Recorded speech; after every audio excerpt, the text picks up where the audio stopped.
Okay, welcome to this video where we're going to be having a look at some essential revision for GCSE Maths Paper 1.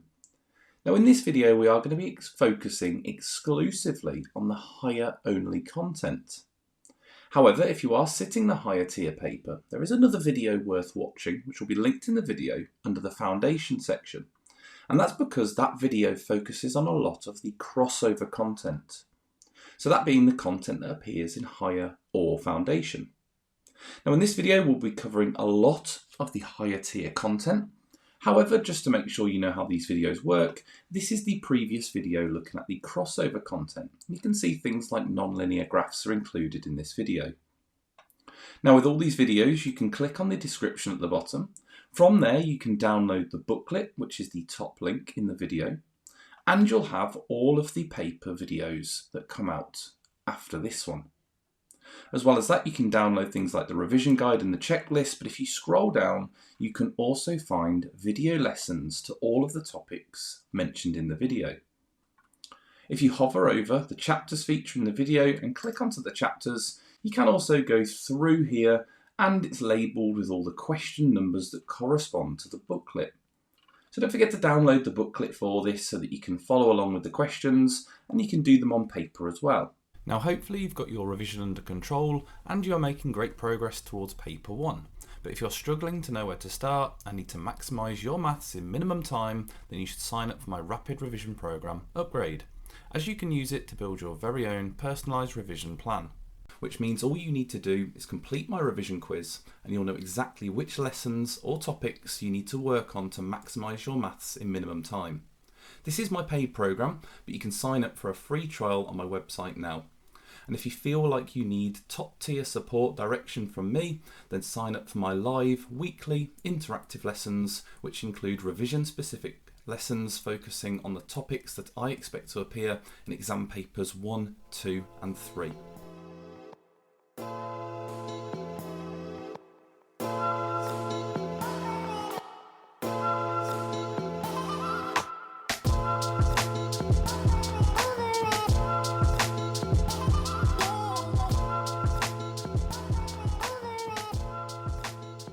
Okay, so looking at our first question on reverse percentages. It says James buys a television, 20% VAT is added to the price of the television, who then has to pay a total of £600. What is the price of the television with no VAT added? So here we have been given a price after 20% has been added on. Now if 20% has been added on to the original price, and we think of the original price as 100%, then we've been given 120% of the original price, and that is equal to £600. Now similarly, if we had been given a question that had been reduced by 20%, instead of going up to 120, if it had been reduced we would go down to 80%. You can have one or the other with these questions. But ultimately we want to get back to 100%. Now as we are doing this without a calculator, typically I'll always try and go down to 10%.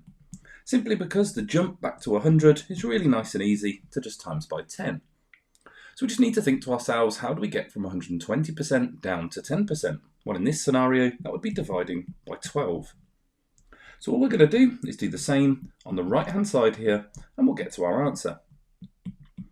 Now without a calculator, we need to do 600 divided by 12, so we may want to do some bus stop to the side.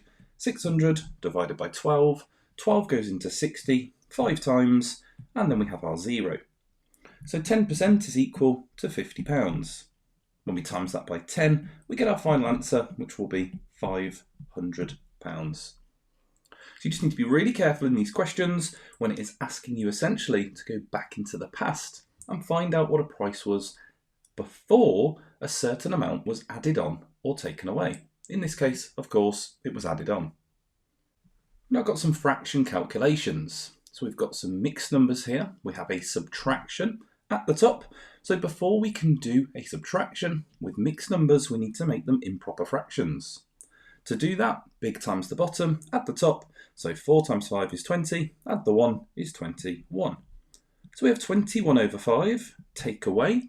2 times 3 is 6, plus the 2 is 8, so take away 8 thirds. In these questions, we need a common denominator, So we'll times the left fraction by 3, top and bottom, and the right fraction by 5, again, top and bottom. That's going to make two new fractions. We'll get 63 over 15. So 63 over 15, take away 40, also over 15. We can then just subtract the numerators, which will leave us with 23 over 15. And then reading the question, it says give your answer as a mixed number. So 15 goes into 23 once, and there is a remainder of 8. So 8 over 15 left over. Now you could have made a different common denominator. I went for the lowest common multiple, but if you did, and you got a different denominator here, just looking at the language, it didn't say it had to be given in its simplest form. So you might have got a slightly different answer here. Maybe you did a denominator over 30, but I went for the lowest common multiple. Pretty much the same process when we're multiplying. We still have to make them improper. We're still going to have to make it into a mixed number at the end, but when we're multiplying, it's the nicest of the bunch because we just multiply the tops and multiply the bottoms. So make them improper first. 3 times 2 is 6, plus the 1 is 7, so 7 over 2. Multiplied by 1 times 5 is 5, add the 3, 8 over 5. Multiplying these together, we get 7 times 8 is 56, 2 times 5 is 10, and then we want to convert this back into a mixed number. 10 goes into 50, 5 times, and there's a remainder of 6. So 6 over 10 left. Now it does say in this question to give it in its simplest form. So we do need to simplify this little fraction. It does divide top and bottom by 2. And when we do that, we get 5, and 6 divided by 2 is 3. 10 divided by 2 is 5. So 5 and 3/5 would be our final answer. On to some recurring decimals. It says here, prove algebraically that 0.73 with a recurring dot above the 3 can be written as 11 over 15. Now there are different methods to this. When there's one recurring decimal, I take the approach of multiplying by 10. So if x is equal to 0.73, I go with 10x, which will be equal to 7.3. And I balance it out with the same amount, so 3. From here, I can subtract these straight away, and I get 9x will be equal to, I've got to be a little bit careful, because I have got to do 7.3 take away 0.7. The recurring 3's are going to disappear, so it's only really that part there that I need to worry about. Now it's a little strange as well because the bigger number is on the bottom here, so if I just write it to the side, 7.3, take away 0.7, and I just need to do some borrowing. So borrowing from the 7 makes that 13, 13 take away 7 is 6, and 6 take away 0 is also 6. So there we go, we get 9x is equal to 6.6.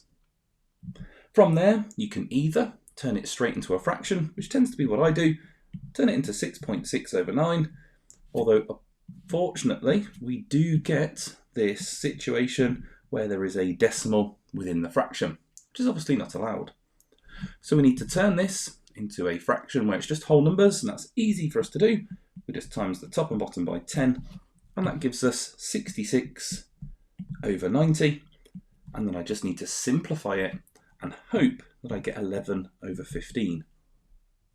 Now I can use a little bit of a approach here, which is just going to save me a bit of time. If I know that the numerator has to get to 11, I just need to show what I need to divide by to get there. So 66 divided by 6 would get me to 11.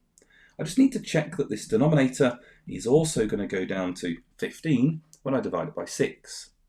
So if I just show that working out to the side, 90 divided by 6, 6 goes into 9 once, remainder 3, and then 5 times into 30. So I do get that 11 over 15 is my final answer. I've also shown it very clearly. It does say prove in this question, so you do need to show you're working out really clearly. Now you might have learnt a slightly different method as well. You might have learnt timesing this by 100 as well when there's only one recurring decimal at the end, and different methods, but that's absolutely fine. If you have a different method, please do apply it, but that's the method that I tend to use when I'm using these. But there we go, there is our recurring decimal question. So 84 is a product of prime factors. So we are going to draw a prime factor tree. For 84, that would be 2 and 42. and circling the number if it's prime. 42 will be 2 and 21, 2's prime as well. And then, of course, 3 times 7 for 21. So they are the prime numbers that multiply together to make 84. So my final answer would be 2 times 2 times 3 times 7. And if there is a repeated number, we can write that to a power if you choose. That's 2 squared times 3 times 7. You can write those numbers in any order, and it doesn't necessarily matter to write the power, unless of course it says to write your answer in index form. But there we go, either one of those answers would be fine. The next part asks us to find the lowest common multiple of 60 and 84. Now there is a method of course where you can do this using a Venn diagram as well, but for 60 and 84, I'm going to hope that it goes up, or it doesn't take too long to get to my final answer. Because 60 ends in a 0, it gives me a bit of a hint that I know I'm either going to be having to times 84 by 10 or by 5. Otherwise it's not going to end in a 0. So instead of going up in the 84 times table, I'm going to first times it by 5, and then I'm also going to times it by 10. So I'm just using a little bit of a sort of a easier way to get some numbers here. Of course, you can just count up in 84s, absolutely fine, but for this one here, I'm going to try and apply this method and hope that it works. Now 84 times 10 is 840. So timesing by 5 would be half of that, 420. Now as long as 60 becomes one of these numbers, obviously I won't have to go any further. If I do, I'd want to keep going up in these sort of multiples of 5 in terms of their times tables, so times by 15, times 20. Otherwise they're not going to end in a 0 and 60 is never going to match. So 60, you might know it goes into 420, but if you don't, it's not going to take us too long to get there, and 60 is a relatively nice one to go up in. 360, 420, and there we go. We've got our match. 420 would be our lowest common multiple of 60 and 84. So you can apply some of these methods which just make it a little bit nicer to get to that answer rather than writing out all of the 84 times table. So for negative and fractional indices, we need to know what rules are applied to those different elements within the power. A negative in a power does a reciprocal. If there is a fraction involved, the denominator will do a root. And if there's a fraction involved, the numerator is just the normal power. What would be there if there was no fractions and no negatives? That number would just be a normal power. So for 81, I first want to use that reciprocal element. It's the easiest one to do because I just have to write 1 over 81, and that's the reciprocal done. It's just that I also need to do this root. So in the case of a 2, that is a square root. So we're just going to write the square root over both these. You can put a 2 with that root if you want. The square root of 1 is 1. The square root of 81 is 9. And there we go. There's our final answer, 1 over 9. Now the next one doesn't have a negative involved, so we don't need to do a reciprocal. But in this particular question, we have a 3 as our root, which just means I need to do the cube root of these numbers. So for starters, I will do the cube root of 64, which is 4, and the cube root of 125, which is 5. I then need to have a look at this number on the numerator, and notice that I did the root first because it's easier to do the root when the number's smaller. If we squared both of them, we might not even know what the cube root of those numbers are. So for squared, this one here, I'm just going to put that squared symbol with both of my numbers and then square them both. So 4 squared is 16 and 5 squared is 25. And there we go, that's using negative and fractional indices. Now with surds, there's lots of different types of questions that you could have with surds. This one here is expanding a single bracket. So for this one, we have root 5 on the outside. We then have root 8 plus root 18. It says here, show that it can be written in the form a root 10, where a is an integer, which of course just means a whole number. We want to find the value of a. Now not forgetting, when you multiply surds, it's just like times tables. So 5 times 8 is 40, so we have root 40. For the next multiplication, when we expand this bracket, 5 times 18 is 90, So we have root 90, and these are being added together. Now the only way that they're going to combine to make a single surd, like the a root 10, is if the number under the root, when we simplify them, is the same. And it has given us a massive hint that that number is going to be 10. So for root 40, that could be written as the square root of 4 times the square root of 10. For root 90, that's the square root of 9 times the square root of 10. And again, now we can simplify these. So the square root of 4 is 2, so that is 2 root 10, plus square root of 9 is 3, so plus 3 root 10. And adding those together, we get 5 root 10. So the value of a is the number in front of the root 10, so our answer is 5. And there we go, that is some multiplication with surds. For standard form conversions, we have large and small numbers. Remembering that number has to be between 1 and 10, so we want our decimal here between the 3 and the 2. So we'll have 3.246 up to the last whole number, times 10 to the power of, and we'll count the jumps 1, 2, 3, 4, 5, 6, 7. So 10 to the power of 7. When we have the small number below, we want our decimal still to make this between 1 and 10, so 5.62. But when we write our power here, 1, 2, 3, this time as it's a 0 point number, it's going to be a negative power, but with 3 jumps still. And that's it just indicates there that the decimal essentially has to move the other way when we turn this back into an ordinary number. And there we go, that's converting into standard form. We also have to convert from standard form into ordinary numbers.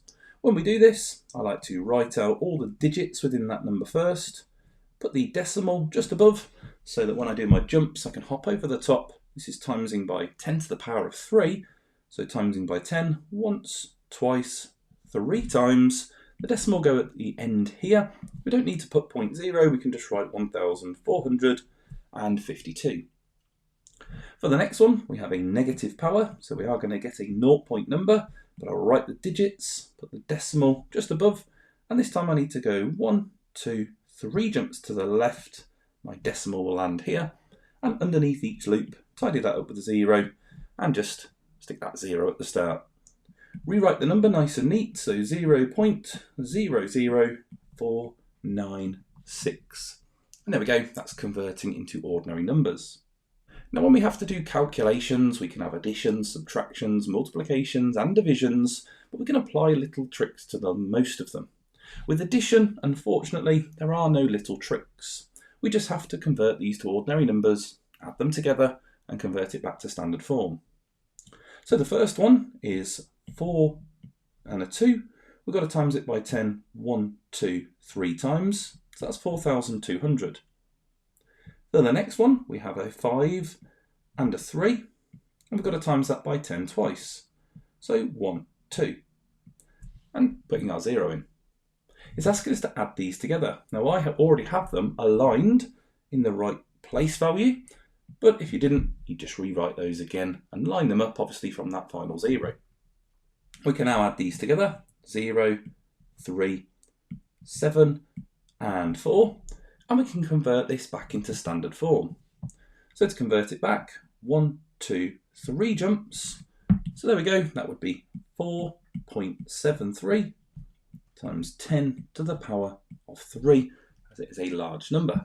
And there we go, that's our final answer for the first one. For the next one, we have quite a tricky question, as it's wanting us to do a division. Now when multiplying and dividing, all we actually have to do is look at these starting numbers. So 2.52, and in this case, divide it by 4. We have to do that without a calculator, so I may want to do some bus-stop division.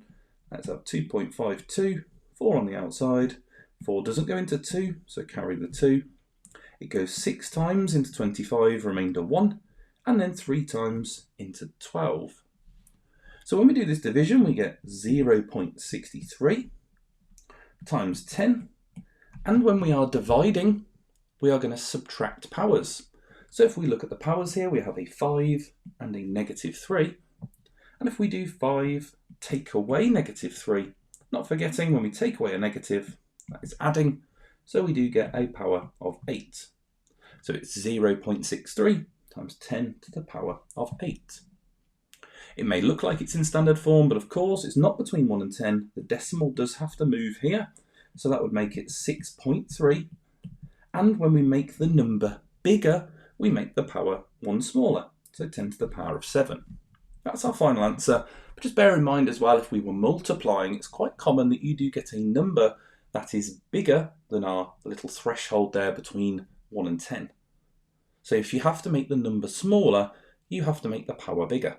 So just watch out, there are two different scenarios there, just thinking about essentially laws of indices and what we do with powers when multiplying and dividing. But there we go, there's some standard form calculations.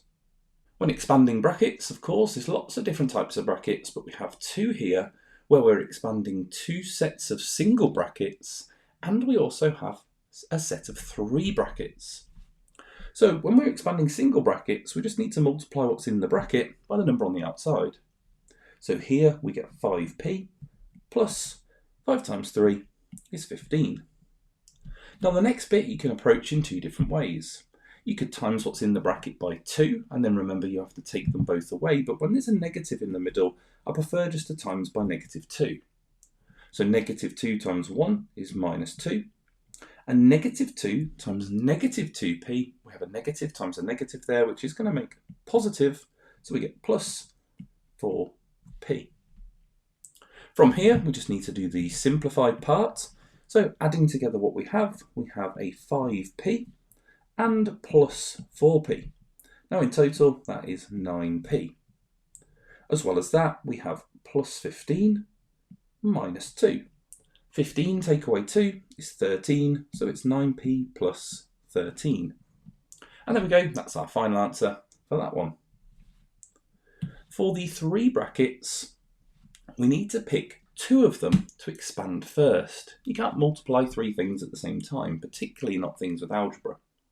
So pick 2. It doesn't matter which 2. I do prefer to pick the one that looks the hardest. Now you might argue the 2 on the right look the hardest because they have the coefficients of x bigger than 1, but actually I think this one with a negative for me is the hardest. So I'm going to pick these 2 to start with. So expanding our double bracket, we have x times 2x and x times 3. That gives us 2x squared plus 3x. Onto the bottom, minus 3 times 2x is minus 6x, and minus 3 times positive 3, which is minus 9.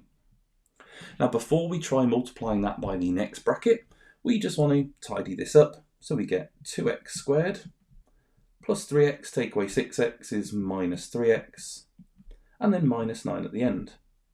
I can then put this back into a bracket, and we're going to multiply it by the last bracket that we had in the question. So just bringing that one down, 4x plus 5. Now this is just my personal preference, and you don't have to do this, but I do prefer to write that final bracket actually at the start in front of the previous bracket. So I prefer to put that here. Now again, that is just personal preference. You don't have to do this. I just think it looks a bit nicer when you are now expanding. So I've got to do 4x times all of these 3 pieces. Just take your time with it. 4x times 2x squared is 8x cubed. 4x times negative 3x is negative 12x squared. 4x times negative 9 is negative 36x. Then onto the 5. 5 times 2x squared is plus 10x squared. 5 times negative 3x is minus 15x. And 5 times negative 9 is minus 45. Now, if you do have that final bracket at the start, it does mean that your x squareds and x pieces are sort of separated, which doesn't happen if you have it the other way. But just being really careful now with the symbols, we're going to join up these x squared pieces, and we're going to join up these x pieces, and we're going to write our final simplified answer. So looking at what we have 8x cubed.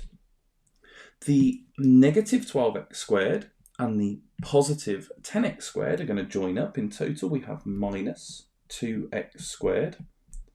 We have minus 36x and a minus 15x. In total, that is minus 51x. And then we have the minus 45 at the end, and that is now simplified.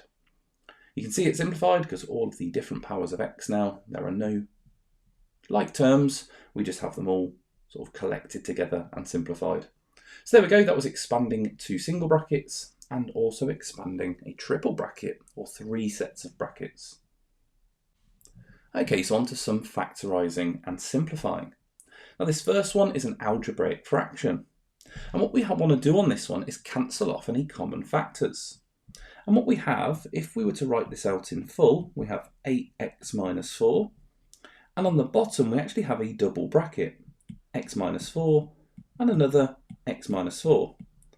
Now in this scenario, all we actually need to do is get rid of this common factor of x minus 4 on the top and the bottom.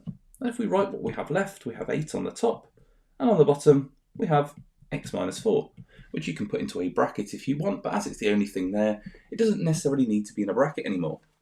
And there we go, that'll be our final answer. The next one is a little bit more complicated because it's asking us to factorise this fully.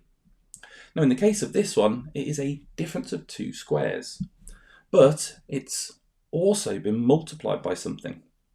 Now if you have a look, if you look at these 2 pieces, we've got a 50 and a 2y squared, they both divide by 2. So you can factorise 2 out, which would leave you with 25 minus y squared. Now that there is not the common way that you see a difference of 2 squares, but 25 minus y squared is actually a difference of 2 squared. Now sometimes you see it more regularly like this, so maybe x squared minus 100, and that factorises to x plus 10 and x minus 10. Now this is the same thing, but the number's first and the letter is second. So just this part here factorises to 5 plus y and 5 minus y. But we also have the 2, and the 2 would go at the start as well. So we've had to factorise out the 2 and then factorise again what's in the brackets. But there we go, that is an interesting difference of 2 squares question. When we are doing calculations with algebraic fractions, we obviously have adding and subtracting, and then also multiplying and dividing. When we are adding and subtracting, we need a common denominator, just like we would do when we are looking at normal fractions. So here, our left denominator is x plus 2, which means I need to multiply this side by x plus 2. And I tend to write that in brackets, just to remember that I'm actually going to have to form some brackets when I do that. The right fraction, I'm going to times by the other denominator, so multiplying by x minus 4. And again, the same to the top. So just writing that in, just to remind myself, I need to multiply everything by what I'm multiplying the denominator by. So the numerator on my left fraction is x brackets x minus 4. And that's going to be over, now a double bracket, so x plus 2 and x minus 4. And the right fraction, I've got to do 2x multiplied by x plus 2. And again, that's going to be over a double bracket, x plus 2 and x minus 4. So from there, I want to expand these numerators, and that will be x squared minus 4x. And on the right, I'm going to have 2x squared plus 4x. And we're adding all of this together. Now at this point, you can keep writing 2 denominators if you want, but essentially we're just going to have to add all the numerators together. So here, I'm just going to turn it into one big fraction, which is x plus 2 and x minus 4 on the bottom.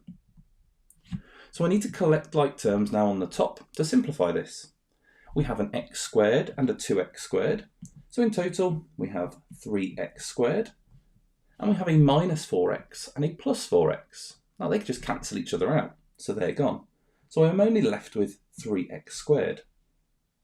On the bottom, I don't need to expand these brackets. I can leave them factorised.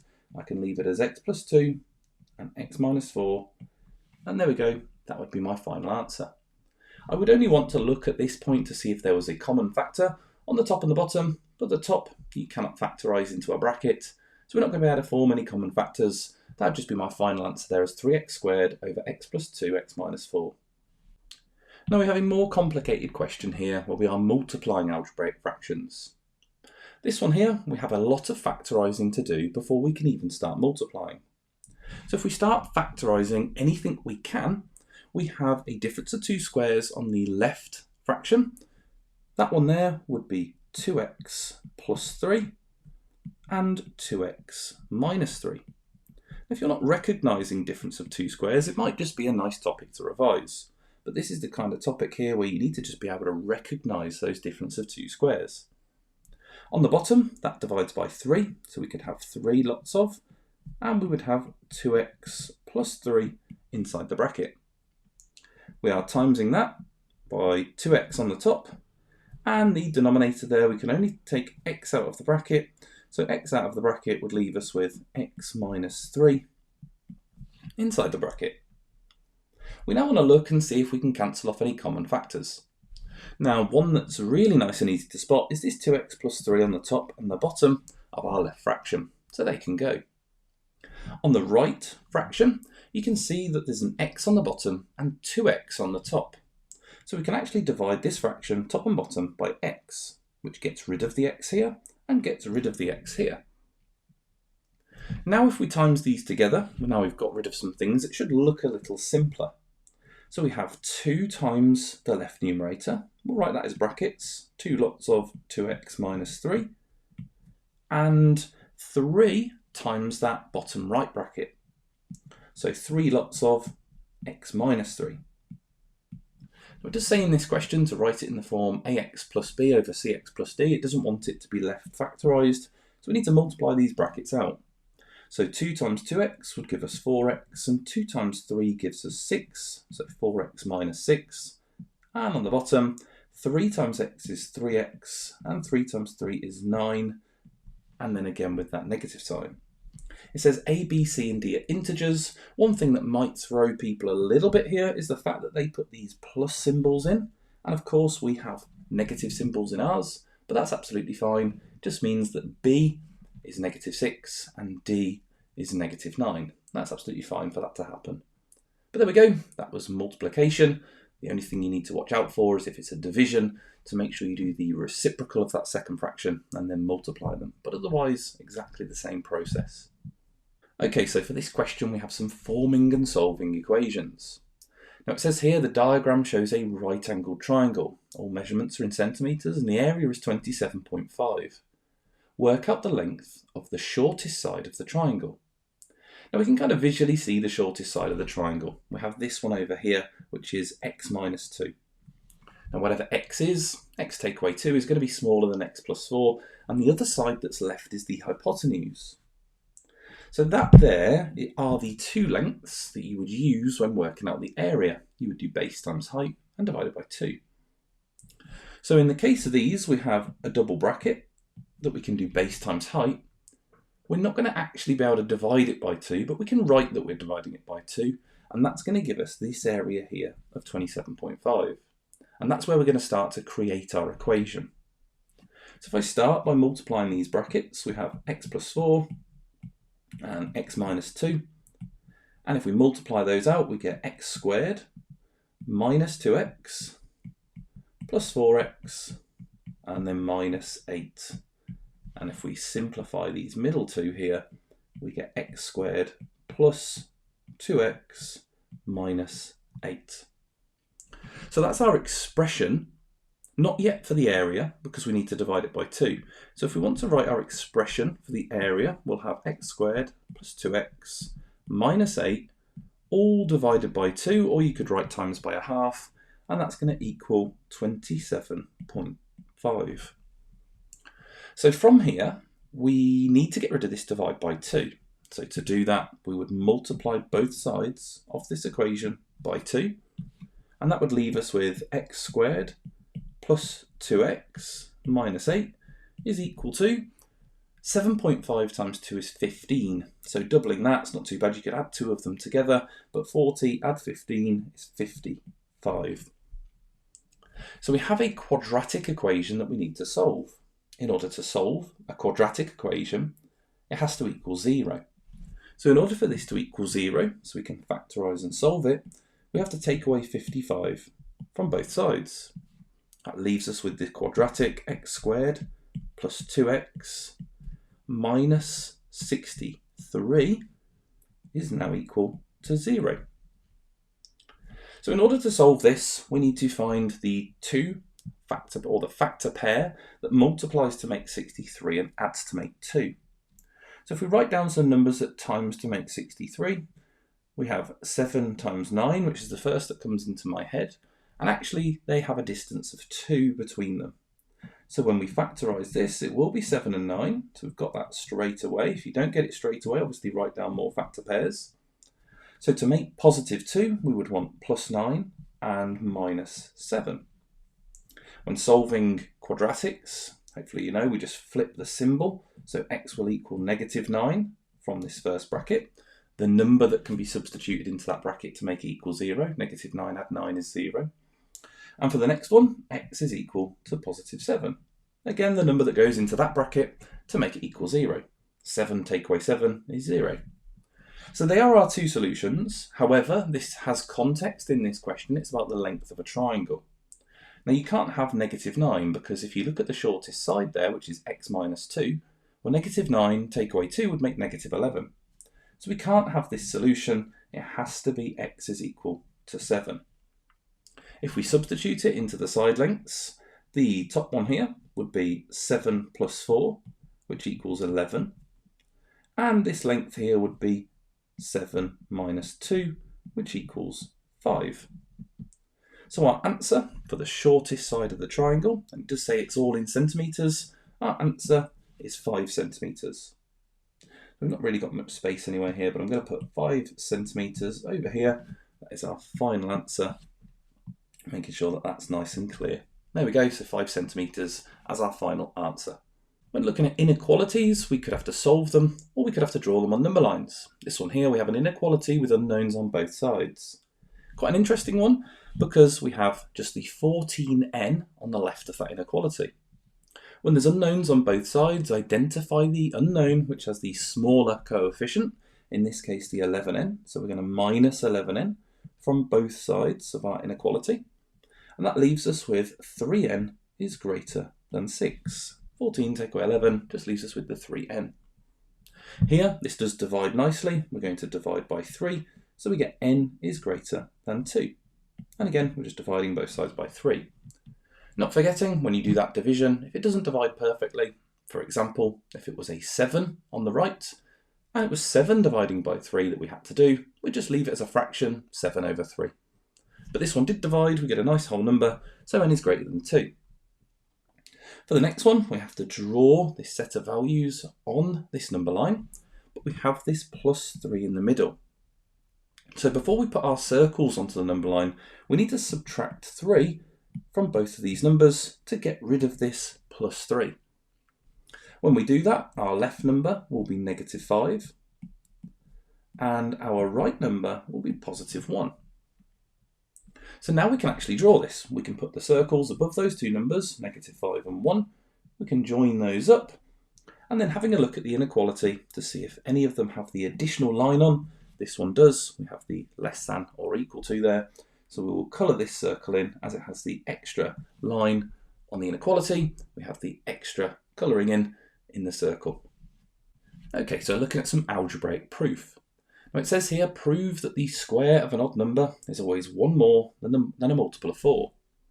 So with algebraic proof, we have two forms that we're going to use. We have 2n. You don't have to use the letter n, but I tend to.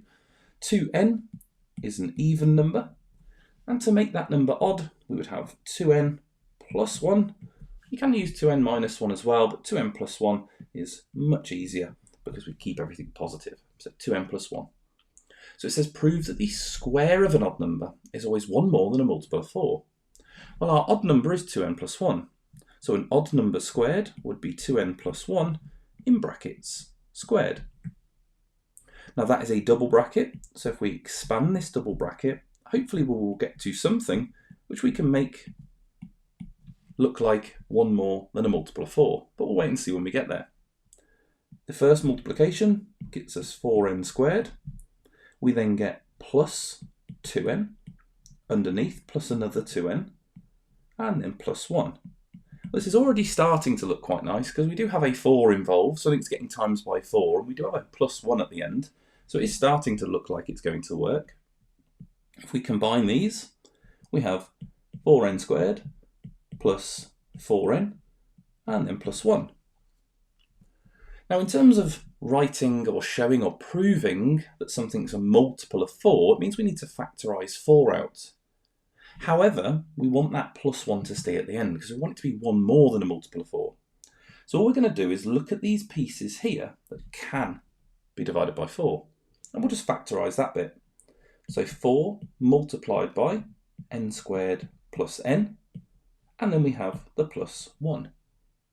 Now that there shows that whatever number we choose for n, you put it into that bracket, whatever we get out, we're going to multiply it by 4, which gives us a multiple of 4, and then we're going to add 1 right at the end. So it's always going to be a multiple of 4, but with 1 added on right in the last step.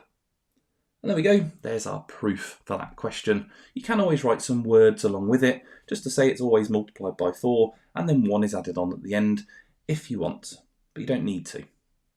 Okay, so looking at some graphical simultaneous equations where we have the equation of a circle. It says here the diagram shows the graph of x squared plus y squared is 30.25. So for 30.25, which is the radius squared, you can kind of see the square root of 30.25 where the circle is crossing through the axes. So you can kind of see that number there. We can't say it for sure, but that's where the number is going through.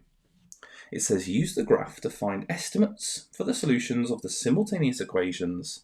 Then we have our circle equation and we have a linear equation, y minus 2x equals 1.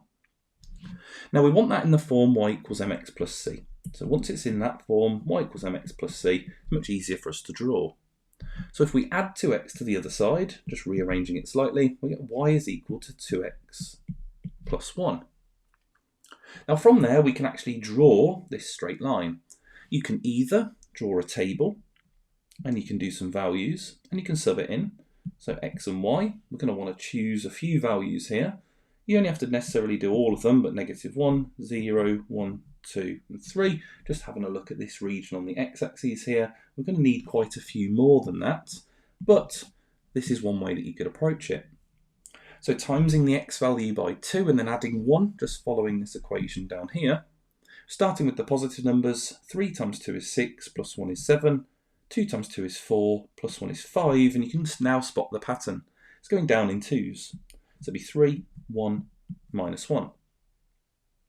You can plot these points on, 0 and 1, just here, 1 and 3, just here, 2 and 5, just there, 3 and 7, just here. And actually it's probably good that I only selected those ones because it would now go off the graph had I have gone any further. The other one I had was -1 and -1. Now, I could just get a ruler now and extend the line, but I want it to be as accurate as possible. So what I'm going to look at is seeing if I can spot the pattern between the points. And if you look, it goes across 1 square, up 2 squares. Now if I follow that pattern going down, down 2 across 1 is here, down 2 across 1 here, down 2 across 1 here. I then want to join this up using a ruler and making a nice straight line. Now once I've drawn that, it wants me to use the graph to find estimates for the solutions of the simultaneous equations. So I actually want to find the x and y values at the point where they cross over. That's quite hard to read. So we are only finding estimates. So I want to find these numbers here. So on this particular one, not the easiest to see. It's on 2 though, and about 5.2 by the looks of it. Each square goes up by 2. So, or 0.2. So x is 2 and y is 5.2.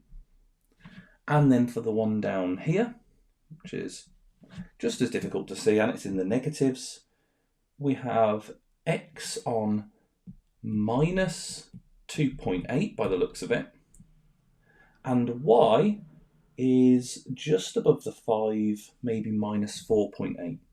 y is equal to minus 4.8. Now obviously when you're doing this, you can get your ruler and you can draw or just hover your ruler above the point just up to the x and y axes so that you can see it a little bit clearer. But there we go, I've managed to read them. I'm pretty happy with those answers there. Just remember, it does say we're finding an estimate, so we're just doing it as best as we can. The important part there is as well that we've drawn the line on the graph. We've shown that we are where we are reading the values from. But there we go, there is using some graphical simultaneous equations. Now with roots and turning points, if we are asked to read from a quadratic graph, here for part A, it says write down the coordinates of the turning point. Now, the turning point is where it stops going down and starts going up, that point where it turns around, and that's just here. Now that coordinate, looking above from that point, is 1, and to the left is negative 3. So that coordinate there is 1 and minus 3. The next part says write down estimates for the roots of where this function is equal to 0. It's not actually given us the equation of the graph, it's just called a function. So whatever the equation is, when it equals 0, what are the roots? Well, that's the points where it crosses through the x-axis. So this one here looks like 2.8, and this one here looks like minus 0.7. Obviously, you can get as close as you can to it to see that accurately, but there's our two roots, also called the solution sometimes. So there we go, that would be part B. And then part C says use the graph to find an estimate for the function of 1.5. Now you'll notice the function of x, the x has changed to 1.5. So that just means, what's the answer basically when x is 1.5? So if we go to 1.5, which is just here, 1.5, trace down to the graph, the only other thing you can read at this point is the y value. So if we go along from this y value, there we go, I get minus 2.8. There we go, it's the only thing you can read is an x or a y value. So in that one there, it asked us to go along from x, where x is 1.5, and read the graph. And the graph there, we have a negative 3. Well, just above, so minus 2.8. Okay, so the only other thing you could be asked is you could be asked in this scenario as well, potentially to find where the function is equal to something like 2. Now if I do this in a different colour, because it's different to what we're being asked here, but if we were asked where it was equal to 2, instead of finding it on the x-axis, we would draw, essentially drawing like a new x-axis, just slightly higher up, and we'd be looking at the points here and looking and reading those y values instead. You just got to be a little bit careful just to make sure it definitely is asking you for when it equals 0, which is essentially at ground level, and not as a different line slightly higher or lower. But there we go, that is looking at roots and turning points. Now with parallel lines, if we're asked to show that lines are parallel, then we just want to compare that gradient. When lines are parallel, just means that they're going in the same direction and therefore have the same gradient. Now the first line equation that we've called L1 has a gradient of 3. But this second line equation is not in the form y equals mx plus c. So we want to get it in this form. At the moment, it's not, so we need to move the pieces around so it is in that form.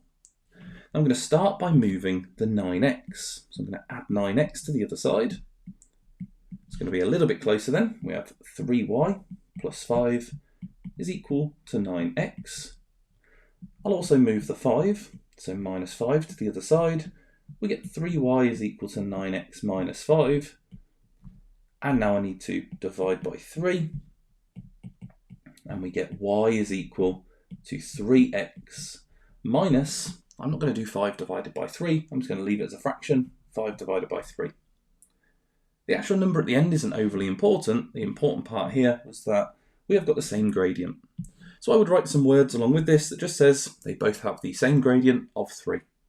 And there we go, that would show that these lines are parallel. Okay, so looking at a quadratic simultaneous equation. So quite a lot of steps when we have to solve one of these, but ultimately we are going to use a substitution method. So here I need my second equation to say y equals or x equals. And we can rearrange that in whichever way we see fit, but we want to look for the easiest way possible. So here the easiest way is going to be for it to say y equals, because I can make it say y equals by adding 3x to the other side of our equation. So once we do that, we get y is equal to 13 plus 3x.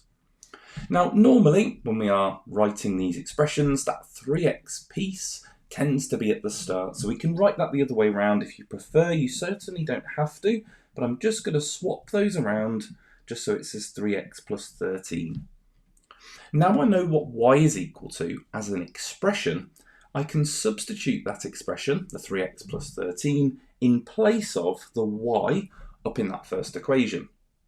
Now if I do that and do nothing else, so just writing it in the place of the y, I'd have x squared plus, now the 3x plus 3 is our new expression for y, so I'm going to put that in a bracket because it is being squared, so that would be 3x plus 13, close brackets, squared, is equal to 25. I now have an equation that only has x in, and as long as it only has one letter, whether that's squared or x's, but as long as I only have one letter, I can definitely solve that. I can either solve it using a linear equation method if there's no x squareds, or I can solve it by factorising, how we solve quadratics.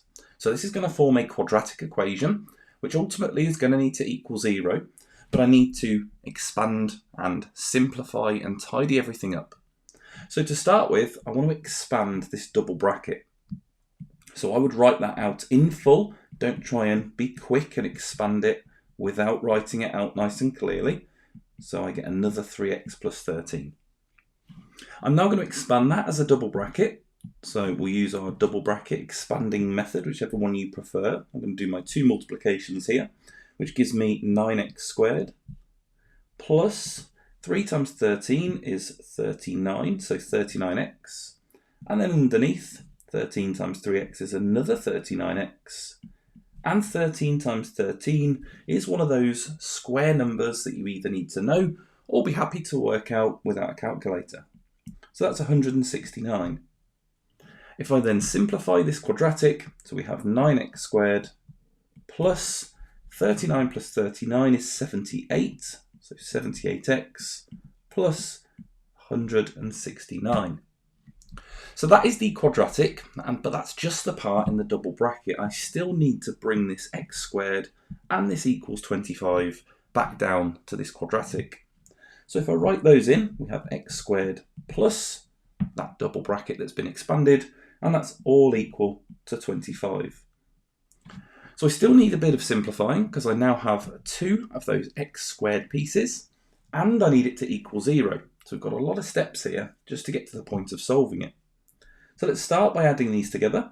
So that gives us 10x squared plus 78x plus 169 is equal to 25. Now we're almost at the point where we can solve it. We just need it to equal 0. So I need to take away 25 from both sides, and that leaves me with 10x squared plus 78x plus 144. That now is equal to 0. Now at this point, I want to see if I can simplify this quadratic in any way. So to do that, I'm going to look at the three numbers in the quadratic. We have a 10, a 78, and 144. I just want to think, is there anything that they all divide by? I can divide these because it's an equation that equals 0. Whatever you do to the left, you've got to do to the right. But it doesn't matter what I divide 0 by. It's still going to equal 0. So that's the only reason I can do it, and in this instance they all divide by 2. So my new quadratic would be 5x squared plus 39x plus 72, and that equals 0. Now that quadratic I now need to factorise and solve to get my solutions for x. And of course we've already done a lot of steps even up to this point. So I'm going to write that quadratic up here, 5x squared plus 39x plus 72. I'm going to try and factorise it. I'm not going to put the equal 0 in for the moment, just to not clog up so much space. So for 72, we could have the factor pairs, 1 and 72. We could have 2 times 36. We need to figure out if 3 goes into 72, and you do need to test all of these because it can be the worst factor pair out of the options. So if you don't know if 3 goes into 72, let's just check. 3 goes into 7 twice, remainder 1, and 4 times into 12. So 3 and 24 is another option. Does 4 go into 72? Well, it's a few less than 80, but again, let's just do some division. 4 into 72, 4 goes into 7 once, remainder 3, and then goes into 32 8 times, so we have 4 times 18. 5 doesn't go into 72, 6 does, 6 goes in 12 times, so 6 times 12.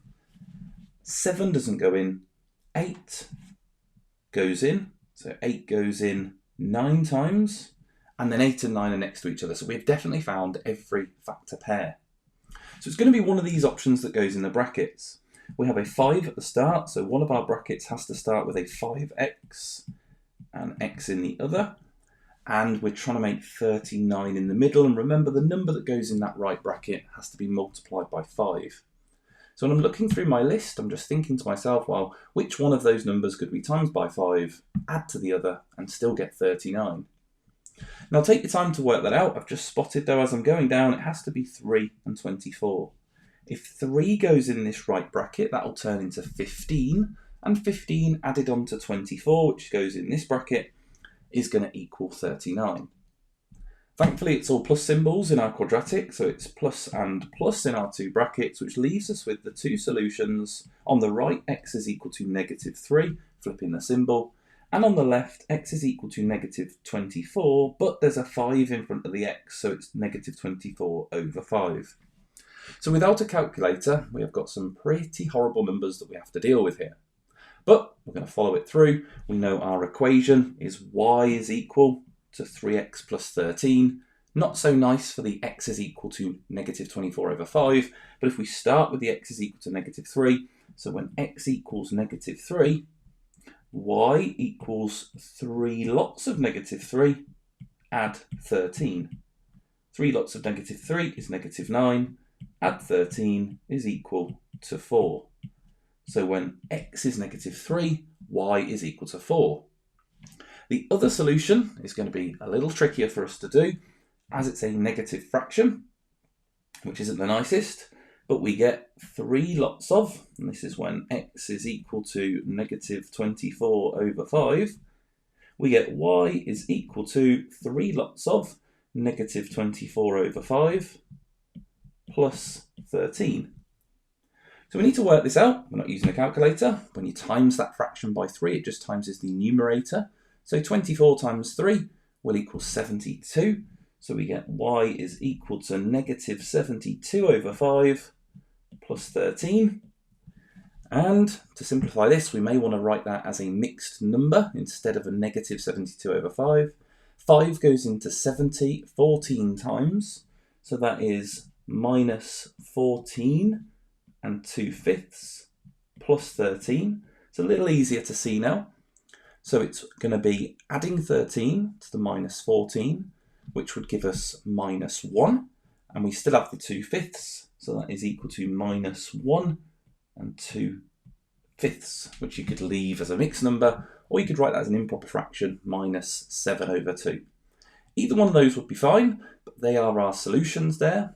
They look a little bit messy as they are, so on the dotted line, you'd want to write that nice and clearly, but we have when x is -3, y is equal to 4.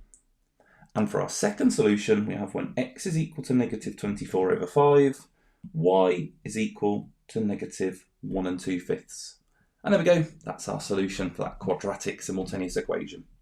That's obviously a very tricky topic, and there are different variations of this question. So it would be one topic I would suggest making sure you go into the description, have a look at the full lesson for this particular topic. Okay, on to some angles in polygons. Now this particular polygon is an interesting one, as it is not a regular hexagon, but it does say it shows a hexagon and it has one line of symmetry. Now straight away, you can kind of see that that line of symmetry is going straight down the middle, and there we go, it's the same on either side. It says here angle BCD is 2 lots of angle CDE. So let's find BCD. So BCD is this angle here, and that is 2 lots of CDE. Now, wherever we're given a statement like this, that means it's in a ratio. It means it's in the ratio 2 to 1.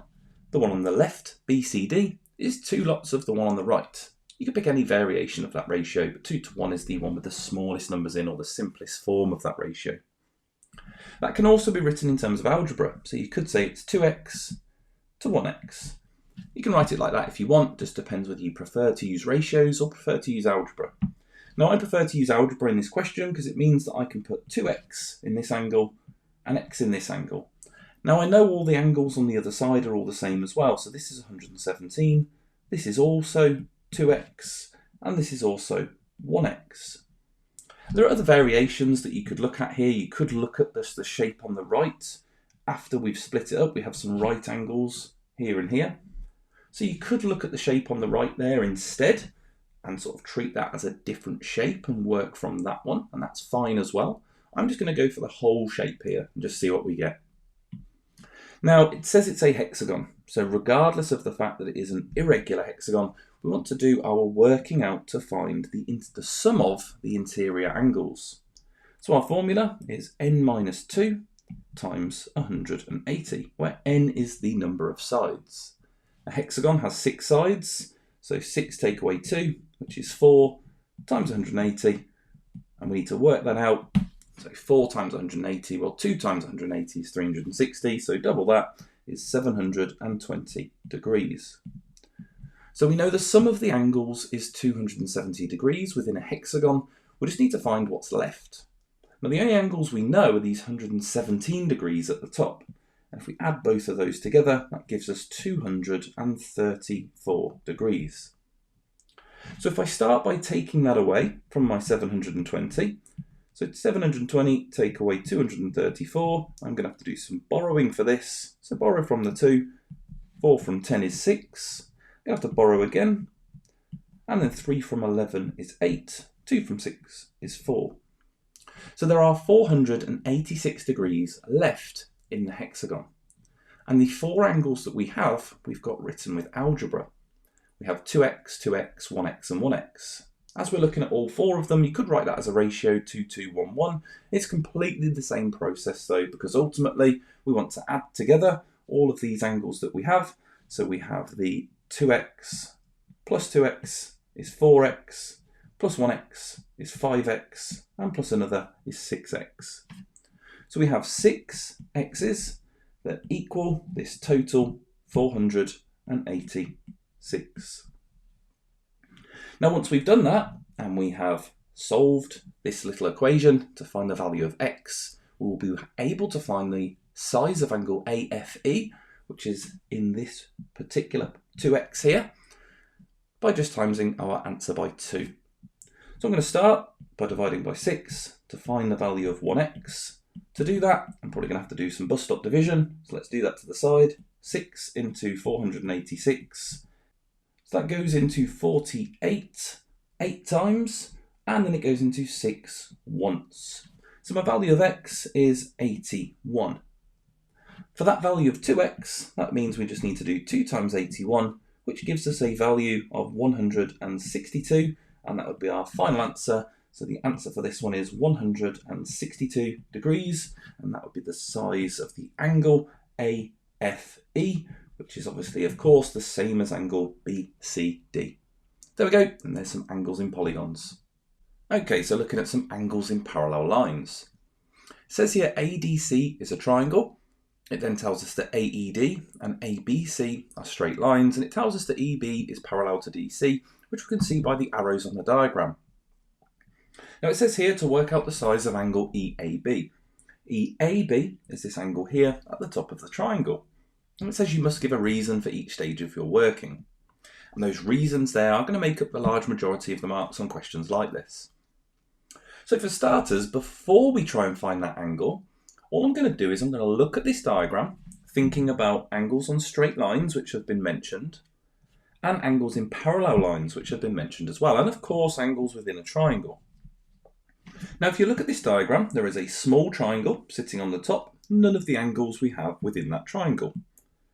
There is also a large triangle all the way around the outside.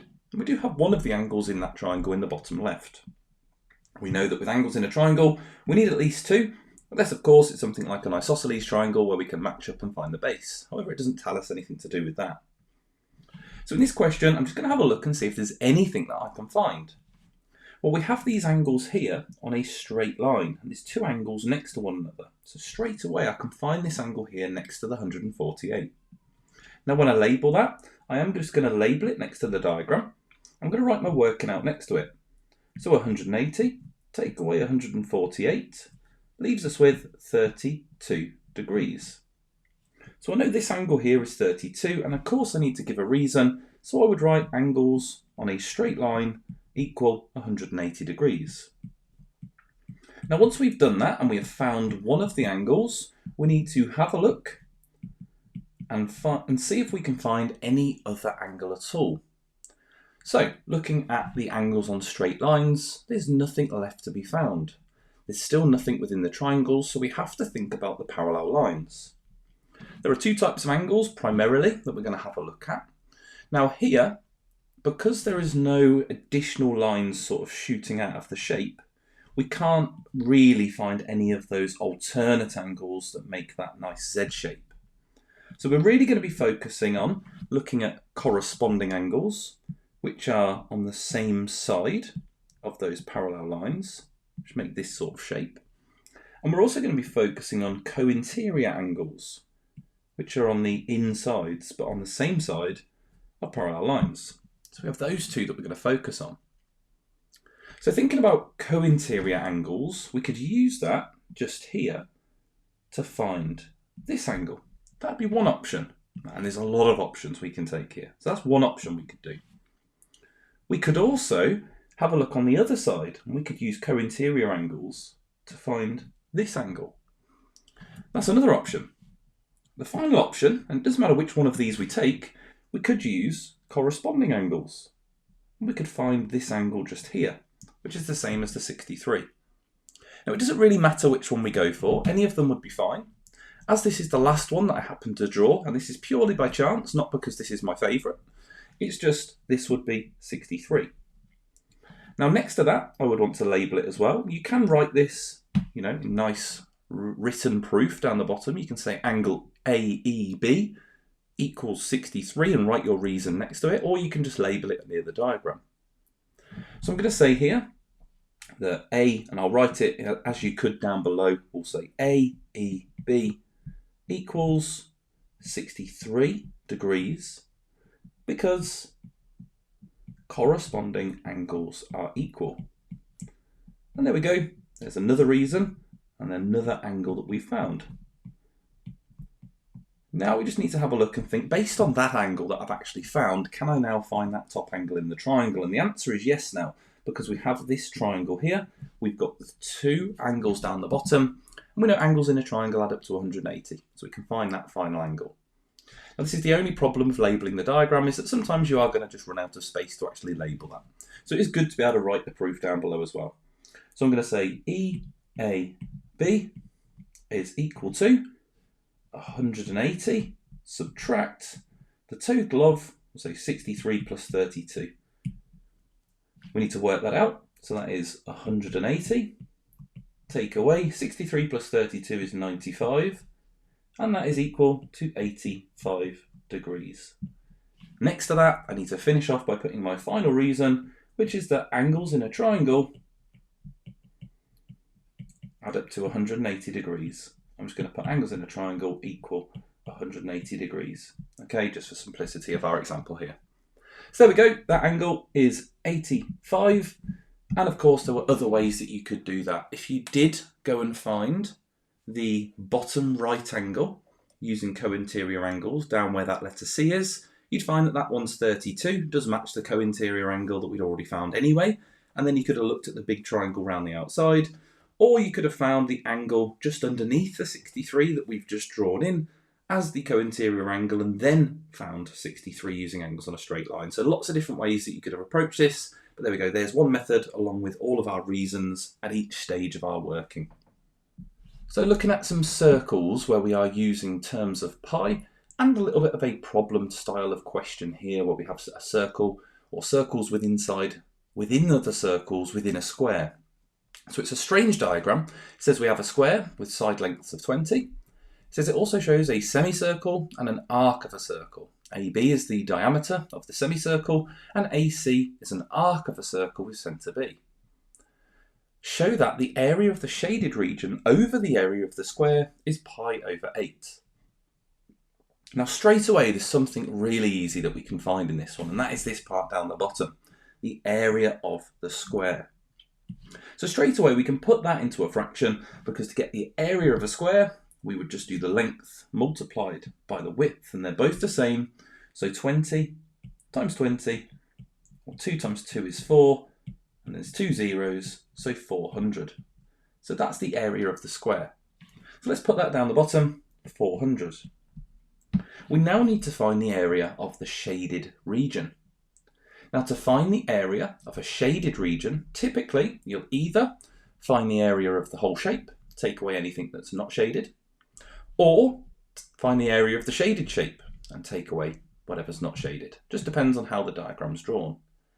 Now in this case we can actually work out the area of the shaded shape. If we kind of imagine that semicircle sitting on top of it, this whole quarter circle there, and I'm saying it's a quarter circle because it's a square and this is a right angle, that whole quarter circle, we can actually work out the area for that.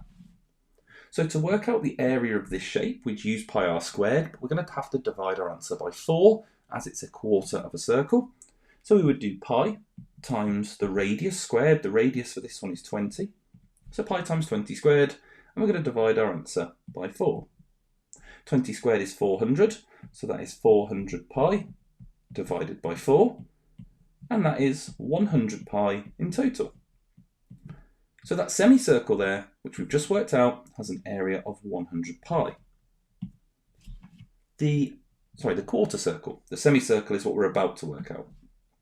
So here, the semicircle, being really careful because 20 is the diameter, which means half of the diameter would be 10. So the radius is 10. It's also a semicircle, so we're going to be dividing our answer by 2. We're going to use the same approach though, pi r squared, so pi times 10 squared, and then we're going to divide our answer by 2. So pi times 10 squared is 100 pi.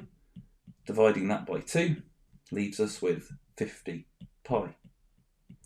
So the area of the semicircle we've got now as 50 pi. So for the shaded region, we would want to do, and this is the area of the shaded region we're looking at now, 100 pi, the shaded part, take away 50 pi, the part which is unshaded. And then total, that leaves us with 50 pi. So the area of the shaded region is 50 pi. We can now put that on top of our fraction, so 50 pi being the area of our shaded region, and now we have a fraction. Now that fraction is going to need simplifying, so to simplify this fraction we need to think what we can divide the top and the bottom by. Now you might spot that they both divide by 50, and if you do, that is going to simplify it in one step. But don't feel like you need to, you could divide by something else. There we go, there's me jumping steps already. So we're going to divide by 50, which leaves us with 1 pi on the top, and 400 divided by 50 is 8. And there we go, that's what it wanted us to show, that the area of the shaded region over the area of the square was equal to pi over 8. And there we go, there is a little bit of a circles problem and keeping things in terms of pi. Okay, so on to some surface area. It says here the diagram shows a cube with edges of length x and a sphere of radius 3 centimeters. And we're showing that in the diagram, and we're also given the surface area of a sphere. It says the surface area of the cube is equal to the surface area of the sphere. Show that x is equal to the square root of k pi, where k is an integer.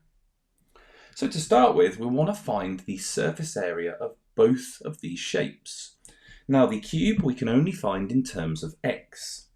So to find the surface area of this cube, we want to first find the area of one of the surfaces, not forgetting that each of the lengths are x. As it's a cube, they're all the same length. So the area of the front square would be x times x, which would be x squared. On a cube, there are 6 faces, so we would do 6 multiplied by x squared, which is equal to 6x squared. So that is the surface area in terms of x of the cube. We can now look at finding the surface area of the sphere. Now the sphere has a radius of r, which is 3. Now here we are given the formula for the surface area of the sphere, so we can do 4 times pi times 3 squared. We want to multiply the numbers together, but let's just simplify the 3 squared, so 4 times pi times 9.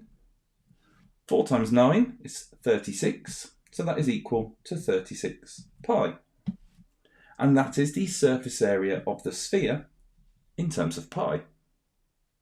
So it now tells us that both of them are equal to one another. So we can set them equal to one another. We can say that 6x squared is equal to 36 pi. And we want it to say x equals. So to make it x equals, we're going to want to divide by 6, which would get rid of the 6 in front of the x squared. We'll have x squared is equal to 6 pi when we divide by 6. We now want to square root both sides. So if I root this side, we have x. And if I root this side, we can just put the square root over the 6 pi. And there we go. We've got it in the form that it asks for. We have x is equal to the square root of 6 pi. So there we go. That was all just really about forming an expression for the surface area of the cube, the surface area of the sphere in terms of pi, and then because it said that they were equal to one another, we could just set them equal to one another and solve it, or in other words, rearrange it to make x the subject. But there we go, there is some surface area using a bit of algebra as well. Now in this question we are looking at the volume of a prism. This particular question tells us the volume of the prism and wants us to work out the height. It says the prism has a volume of 750 centimetre cubed. Work out the height of the prism. So the height of the prism is going to be this length here. But to get the volume of a prism, we want to get the area of the cross section, which is this face here, this triangular face, and multiply it by the length. So in order to get the volume, we would have multiplied the cross section by 25. So if we do 750 divided by 25, that will tell us the area of the cross section, and then we can think about what the height would be. Now 25 goes into 75 3 times, so it goes into 750 30 times. So the area of that cross section would be 30 centimetres squared, and that's the area of our cross section. We now want to think about the area of a triangle. Well, the area of a triangle is base times height divided by 2. Or you could write half base times height. So that base times height divided by 2 has to be equal to 30. Now if we put the numbers in, we have 5 as our base. So 5 times the height has to equal 30 when we divide it by 2. So 5 times something has to not equal 30, but it has to equal 60. We can find that by multiplying this 2, or just thinking about it logically, but we know that 5 times the height has to equal 60. Now from there we can get the answer, because we know we can either divide by 5, or you could just think to yourself, well, what number times 5 equals 60? Now that answer is 12, so the height is equal to 12 centimetres. And if you want to check it, you can always put it back in on the diagram and then work out the volume. So 12 times 5 is 60, divided by 2 is 30. And we already know that when we times that by 25, we get 750. So there we go. That was a sort of reverse volume of a prism, where we are working out the area of the cross-section, just making sure you know that the volume of any prism is the area of the cross-section multiplied by the length that it goes through the shape. Okay, so in this question we have some exact trigonometry. Now there are lots of values that you need to know for exact trigonometry. This particular one here is tan 45. Tan 45 is a relatively nice one. The answer to that is just 1. But there are lots of values that you need to know. You need to know sin 30, sin 45 and sin 60. You also need to know the same for cos and for tan. So obviously I will link the video in the description how to learn those, but you do need to learn them even if you just write them onto a revision card, and just make sure that you know them before you go into your non-calculator exam. So there we go, that's one of the exact values. Tan 45 is equal to 1, Another good two to remember, one of them's on the screen, cos 60 is equal to 0.5 and sin 30 is also equal to 0.5. So they're three really key ones just to make sure you definitely know, but ultimately if you want to know the others as well, definitely want to revise. It says here is a right angled triangle, work out the value of x. So if we're going to use SOHCAHTOA for this, we want to think about the sides and what they're called. Opposite the angle is not given to us and we're not looking for it, so we don't need to label the opposite. But we do have the hypotenuse and the adjacent. Now whatever method you use, if you use formula triangles or whether you write down the ratios, it's completely up to you. I'm going to go with a formula triangle for this one. So SOHCAHTOA with the A and the H, we're going to be using cos. We kind of already know that because it does tell us that cos 60 is equal to 0.5. I just need to know if I'm going to multiply or divide by cos 60. So in this one, we are looking for the H, so we're going to have to do a divide. The A is 4, the cos is the cos 60 part. I'm going to write cos 60 here, but it has just told us that that is 0.5. So instead I'm going to write it as 4 divided by 0.5. And when you divide by a half, it doubles the answer. So for this, it would be 8 centimetres. You can apply a bit of logic anyway. We know that the hypotenuse is the longest side. So it's definitely not going to halve 4 because that would make no sense in terms of our diagram. The hypotenuse cannot be longer than the other two sides. So the answer for this one was 8 centimetres. Looking up some Pythagoras Theorem, and this is an interesting one because there's no diagram. It says here triangle ABC has a perimeter of 20 centimetres, A to B is 7, B to C is 4. By calculation, deduce whether triangle ABC is a right angled triangle. Now to start with, if it is a right angled triangle, let's just imagine what it would look like. So let's just draw a little sketch of a right angled triangle and let's find what that missing side would be. If the perimeter is 20, well at the moment we have 7 and 4, which is 11 centimetres. Now if 20 is the total perimeter, if we take away 11, we are left with 9 centimetres as that final missing side. 9 is the longest of those sides, so 9 centimetres would have to be the hypotenuse. 7 centimetres would be either side, but as I've drawn that one slightly longer, I'll label that as the 7. And then 4 centimetres is our final side. I'm going to get rid of this right angle because we don't know if it's a right angle triangle. But if it is, we could use Pythagoras to check to see if we get the answer 9 as the hypotenuse. Now, Pythagoras Theorem is a squared plus b squared equals c squared. We can use it to find the longest side or one of the shorter sides. But I'm going to go with the longest side. So a and b are our shorter sides, so 4 squared plus 7 squared. We're going to see if that equals c squared. Now 4 squared is 16, 7 squared is 49. When we add those together, we get, well, 49 plus 6 is 55, plus the 10 is 65. Now the square root of 65 is not equal to 9. Likewise, we could, to the side, do 9 squared, which is equal to 81. So we were looking for the answer 81. In this case, we've not got the answer 81, we've got the answer 65, and therefore this is not a right angled triangle. So my answer would be no. There we go. It is not a right angled triangle. There we go, and that would be an absolutely fine bit of working out there where we've shown all of our working to show that we've used Pythagoras and to show that it is not a right angled triangle. Okay, so looking at some vector proof. Now this is undeniably one of the hardest topics on the GCSE. Most people tend to agree, you might disagree, but it is a very difficult topic. So for that purpose, I will link a few videos down in the description for this one, just looking at some different styles of questions. This is a relatively complex one, and it gives us lots of information. It says here x is the midpoint of the line AC, after it's told us it's a parallelogram. So if we imagine the line A to C, we will have to draw additional lines on here. The midpoint, if we visualise that, would be just here, and then we'll call that x. It says OCD is a straight line. We can't see point D, but it says O to C, C to D is K to 1.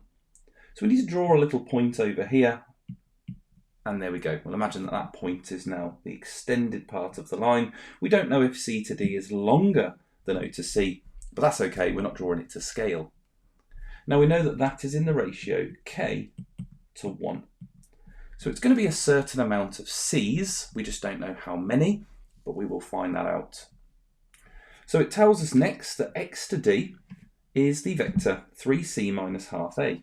So if I draw x to d in, this line here, with my arrow indicating the direction, we have 3c minus 1/2 a. It says find the value of k. So to find the value of k here, we're going to need to think about how much or how many c's or what proportion of c this one is here. And I say c because O to c is the vector c. So we want to know how many c's it's going to take to get to that particular point. We've said c so many times that the letter c sort of seems a little bit irrelevant now. But we want to have a think about how we're going to do this. Now in pretty much every vector question, you need to find the vector for any lines that you've not been given, particularly ones that you've drawn on. So here we've drawn on the vector a to c. So finding a to c is going to get us a mark on a question like this, as it's one of the vectors we don't know. Now if we think about this, it's told us how to get from x to d. It's told us that that is 3c minus 1/2 a. So if we can figure out how to get from x to c, which is going to be something we can find, then we can make a comparison between those two vectors and see what we're missing that's going to complete that vector to turn it into 3c minus 1/2 a. So this whole problem is, how do we get the vector x to c? Once we've done that, we'll be able to see what's missing. But we're going to start by having a look at the full vector, so to get from a to c. So to get from a to c, based on the vectors we've been given, we'd have to go down to O and then across over there to c.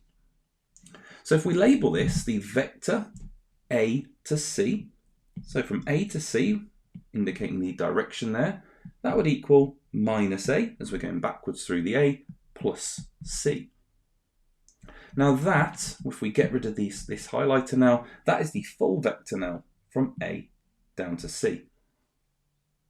Now we only wanted to know half of that, and it tells us x is the midpoint, so we can use the fraction 1/2. If it's split into a slightly different ratio, like 2 to 3 or something like that, we have to use slightly different fractions, but this one's a midpoint. So from x to c, which is moving in the same direction as a to c, so it's fine for us to use the same vector, we would want to use half of this minus a plus c. If we expand that bracket out, we have minus 1/2 a plus 1/2 c. Now just to make it match the vector we've been given, where c is positioned first, we're going to swap those pieces around, so we have positive 1/2 c minus 1/2 a. And in the process of saying that, it's reminded me that we need to make sure that the symbols that are originally with the a and the c stay the same. So you see that I've not changed the symbols, I've just swapped them around. The minus is still with the minus 1/2 a, and the 1/2 c is still positive. So that's the vector x to c. Now if we look at these two vectors, to get from x to c, we have the vector minus 1/2 a, and we have the 1/2 c. Now the minus 1/2 a is also in our other vector. That was the vector x to d. So let's just have a look at what's different. To get from x to d, we have 3c minus 1/2 a. So the minus 1/2 a part is the same in both. The difference is we have this 1/2 c and this 3c. So we want to know what the difference is between the two.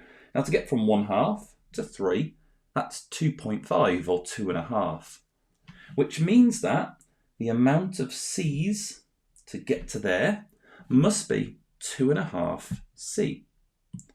Now we could write that in. We could write down 2.5 c. I'm going to keep it as a fraction, which I always prefer with vectors, 2.5 c. I tend not to write anything as mixed numbers, and you'll kind of see why. But if we convert this to an improper fraction, 2 times 2 is 4, plus the 1 is 5, so 5 over 2c. And that's the vector c to d.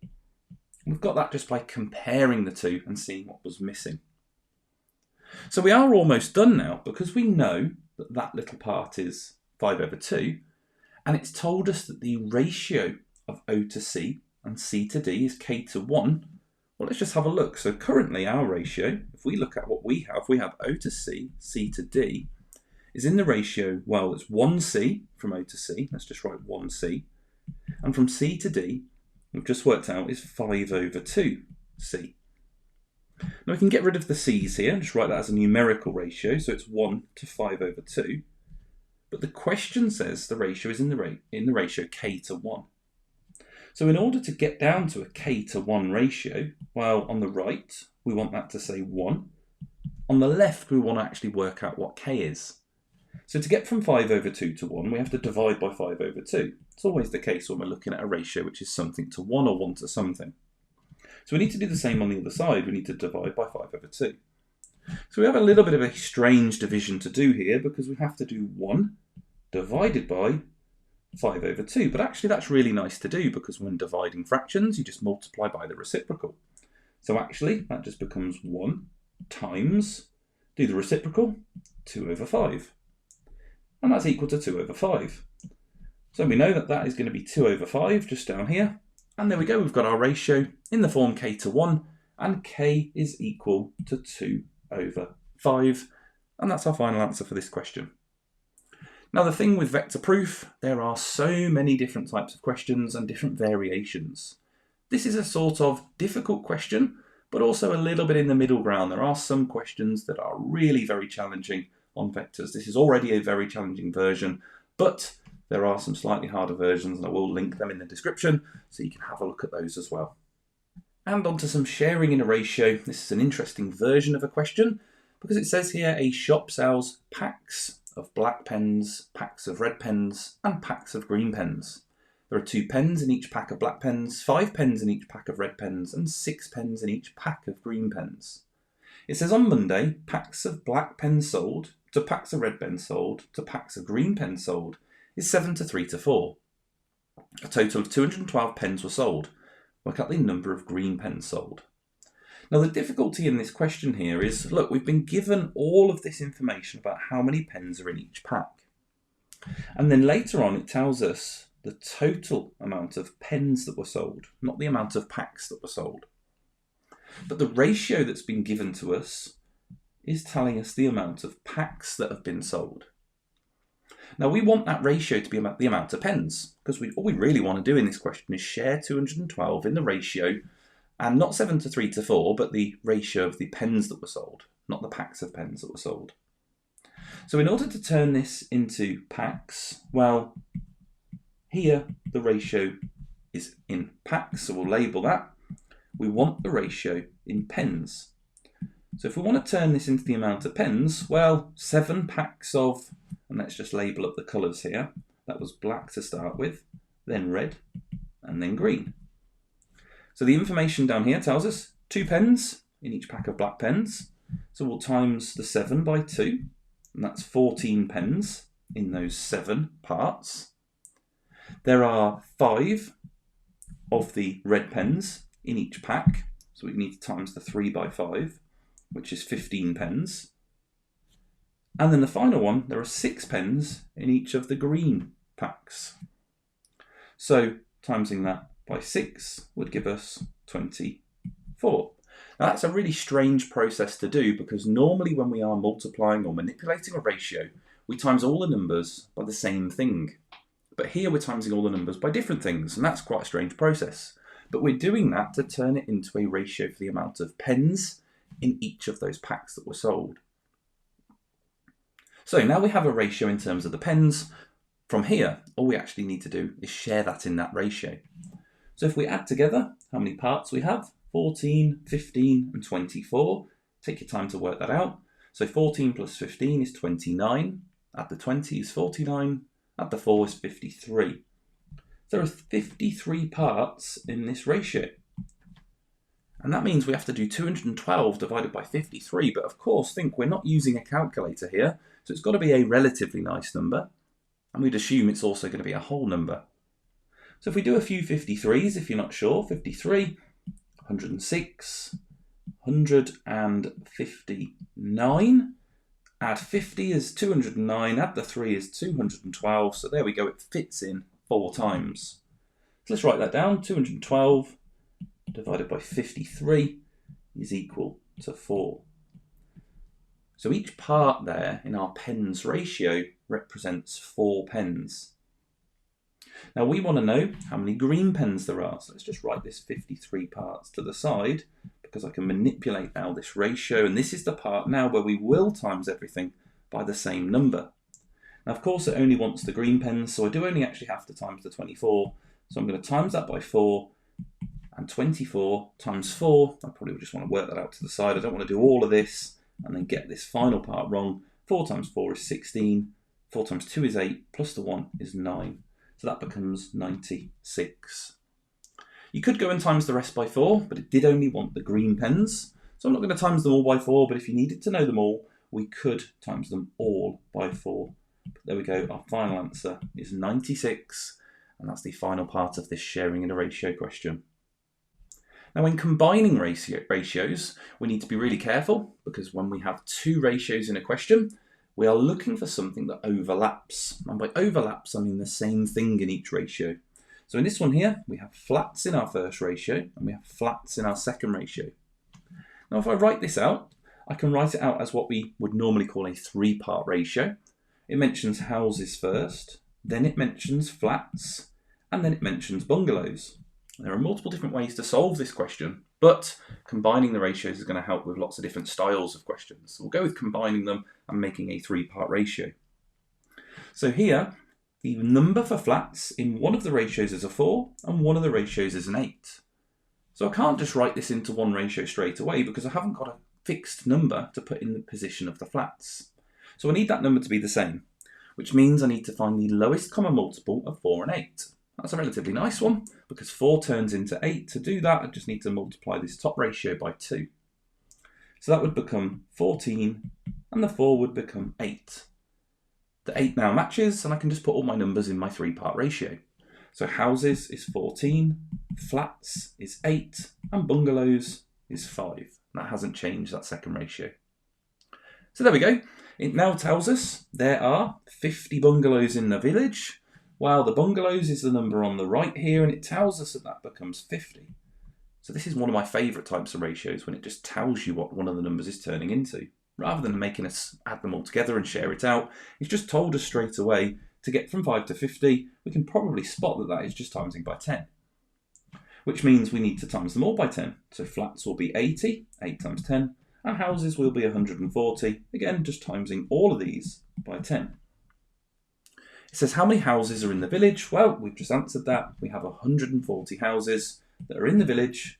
And there we go. That's one of my favourite types of ratios there, where it does tell you what one of the numbers is turning into. So just watching out there when you have to combine them, making sure that that overlap number is the same in both. Our next question is looking at a ratio problem, very similar to our previous ones, except this one here is looking at where there's a difference between them. So it says Robin, Mary and Isabel collect stamps. The amount of stamps they own are in the ratio.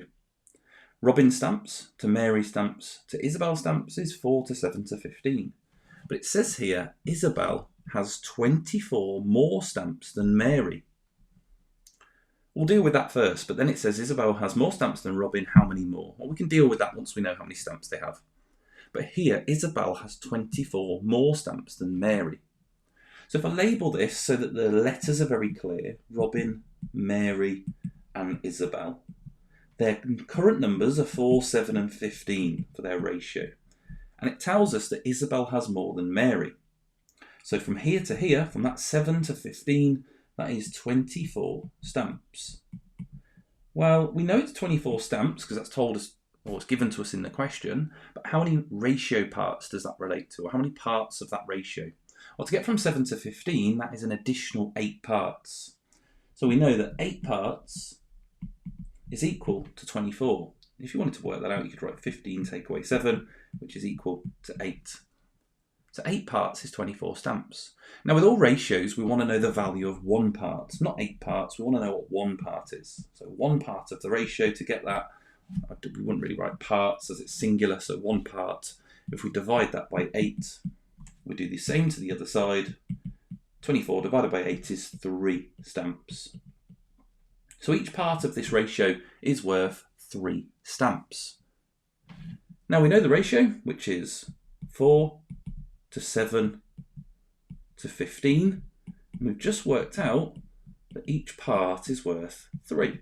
So let's times them all by 3, like we did in one of our previous questions.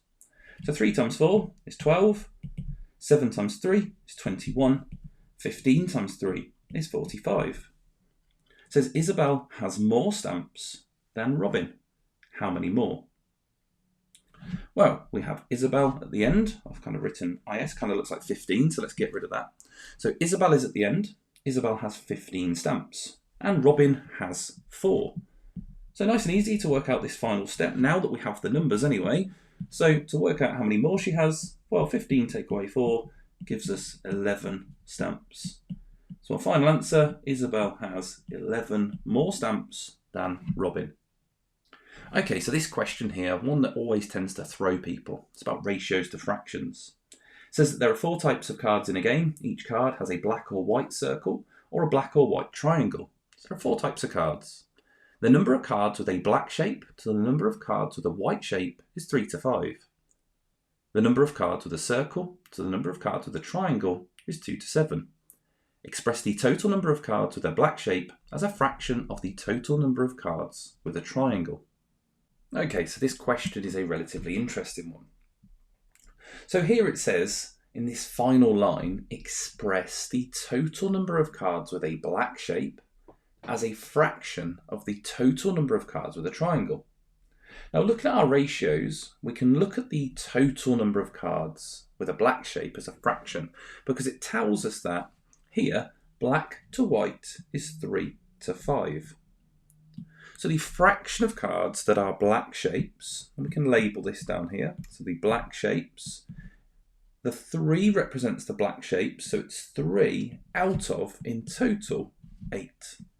So that's the fraction of cards that have a black shape on. We can then do exactly the same with the circles and triangles. And it wants to know out of the total number of cards with a triangle. Well, this ratio here adds up to 9. And the 7 represents the triangles. So let's just draw a triangle. We'll have triangle therefore is 7 out of 9. Now it's a little bit strange because we are dealing with fractions and it wants us to express the total as a fraction. So the total number of cards with a black shape is 3 out of 8. And if we express that as a fraction out of the total number of cards with the triangle, which is 7 out of 9, we kind of break a rule here. We have fractions within fractions.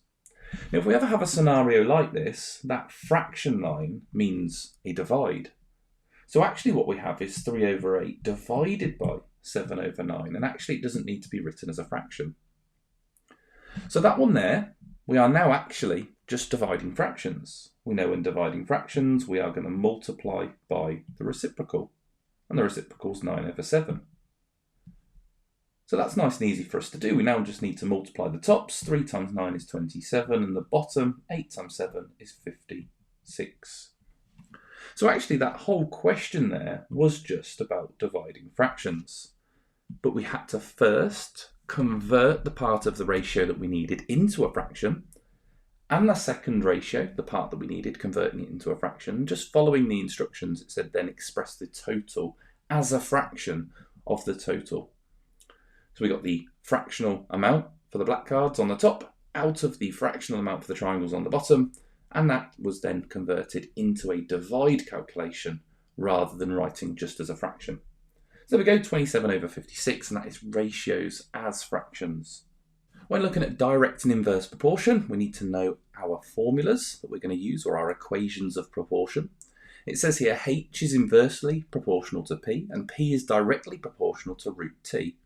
It then says, given that h is equal to 10, t is equal to 144 when p is 6. Find a volume, or a formula, for h in terms of t. So find a formula for h in terms of t. So we're going to start by writing our inverse proportion formula, which is h is equal to k over p. We have a direct proportion formula for p, so p is equal to k multiplied by root t. That's our inverse proportion formula and our direct proportion formula. We can now put these numbers that we're given into those formulas. So for the first one, we have h is 10, so 10 is equal to k divided by p, which is 6. We can solve that, or we can rearrange it so we know what k is equal to. We can times both sides by 6, and we get 60 is equal to k. We can then put that into our formula. So up here we have h is equal to 60 divided by p. For our second one, we can deal with that as well. We know that p is equal to 6, so 6 is equal to k multiplied by the square root of 144. Square root of 144 is 12, so 6 is equal to 12k. And we can divide both sides by 12, divide by 12, and divide by 12, and we get 0.5, or 6 over 12, or you could write it as 1/2 is equal to k, 6 divided by 12. So p is equal to 0.5 root t. Now this is where the difficult part comes in, because we now have a formula for h in terms of p, and we have a formula for p in terms of t, but it wants us to find a formula for h in terms of t. So we have the formula for h, but the p here we're going to need to replace with what we've just found p is equal to. P is equal to 0.5t. So spotting that is the difficult part, because putting it actually into the formula is relatively nice. We have h is equal to 60 divided by p, and p is equal to this 0.5 root t. So now we've done that, we do actually have a formula for h in terms of t. It says h is equal to, and then we've got something with a t in, which just means in terms of t. So to actually find this formula, we do need to make sure that there are no decimals within the fraction there. So we need to get rid of that decimal. There's two ways that we could do that. We could times the top and bottom by 10, which would remove it. Or we can look for the smallest number that we could times by. Now to get 0.5 to become a whole number, the smallest thing we could times by is 2. And if we times by 2, we get h is equal to 120 over root t. And that's our nicest way of getting rid of that decimal there. Otherwise, if we did times by 10, you'd have 600 over 5, and then you'd need to simplify that down as well, dividing the top and bottom by 5. It doesn't actually say it needs to be in its simplest form, but we've got it in its simplest form there. H is equal to 120 over root t.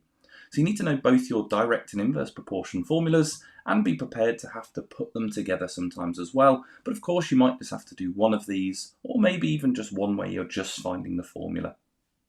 And onto some density, mass, and volume. This is quite a tricky one to appear, particularly when we're looking without a calculator. So we need to know our formula for density, mass, and volume. Now density is equal to mass over volume. You can either write the formula down, or you may use a formula triangle. So density, which is equal to mass divided by volume. Now when we have a mixture question, and this one here tells us straight away that A and B are getting mixed to make liquid C, I do tend to draw all the information into a two-way table. So for each of these mixtures, we have A, B, and C. So we're going to want 3 columns, A, B, and C. And for each one, we have a density, a mass, and a volume. It says liquid A has a density of 70 kilograms per meter cubed. We want to check all the units are the same. Liquid A has a mass of 1,400 kilograms, but we don't know the volume. Liquid B has a density of 280, and it has a volume of 30, but we don't know the mass. Now it wants us to work out the density of liquid C. Now to work out the density of anything, we need to know the mass and we need to know the volume. So we need to find these missing pieces that are currently missing the mass from B and missing the volume from A. So we can use our formula to do that. Remember just to cover up the letter or rearrange a formula, whichever method you prefer. To find the volume, we would do mass divided by density. So for this one here, we need to do 1,400 divided by 70. You can make that easier for yourself without a calculator as well. We can cancel off some zeros when dividing. So it's 140 divided by 7. 7 goes into 14 twice, and there's an extra 0, so 20. So that is a volume of 20. That's in meter cubed. When we look at volumes, we can combine those two volumes. So if they're mixed together, that gives us a total volume of 50. We can then look at the mass of B, and once we've got that, we can get our overall mass. Now to find mass, it's density times volume. So for this one here, our density is 280, and we want to times that by our volume of 30. We want to take our time to work that out. You've got quite a lot to work out there, but again, we can do 28 times 3 and add the zeros on. So just to the side, maybe I'll just do 28 multiplied by 3. 3 times 8 is 24. 3 times 2 is 6, plus the 2 is 8. So that becomes 84. So 28 times 3 is 84, and we've got the 2 extra zeros, so in total 8,400, and that is in kilograms. So 8,400 kilograms. We can now add those masses together. In total, that gives us 9,800 kilograms, and to work out density, we need a mass and a volume, which we now have. We just actually need to do the calculation 9,800 divided by 50. So if we're going to do 9,800 divided by 50, we could write that as a fraction or as a divide, but again, when we're dividing, we want to get rid of one of these zeros, top and bottom, just to make that division a little easier. So instead, we're going to do 980 divided by 5. We can do bus stop division for that. So 5 into 980. 5 goes into 9 once, remainder 4. It goes into 45 9 times, which would leave a remainder of 3. And then it goes into 30 6 times. So that leaves us with 196. That is our density. So we get 196. If we look at the units in the question, that's in grams, kilograms per metre cubed. And there we go, that'll be our final answer, 196 kilograms per metre cubed. Okay, so on to some speed, distance and time. So this says a car travels for 18 minutes at an average speed of 72 kilometres per hour. How far will the car travel in these 18 minutes? Now you obviously know your formula, hopefully, for speed, distance and time.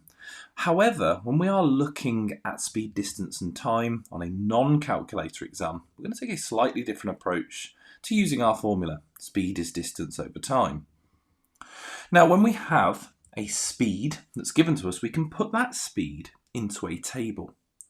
Now that speed, we're going to need to write down the distance, and we're going to need to write down the time. Now a speed of 72 kilometres per hour means that in 72 kilometres it will take us 1 hour. Now we are dealing with minutes in this question, so it is easier to write that as 60 minutes. So if we want to find out how to get to 18 minutes on the right hand side of the table, we're going to need to think about how to break this down. Now if we needed to go to a smaller number, like 30, well that would be nice and easy, we could just divide by 2. However, there's not anything obvious that we can divide by to get down to 18. So ultimately we want to get to 18 minutes, but we need to think about, is there something in the middle that we could divide down to and then get to 18? So doing this in 2 steps.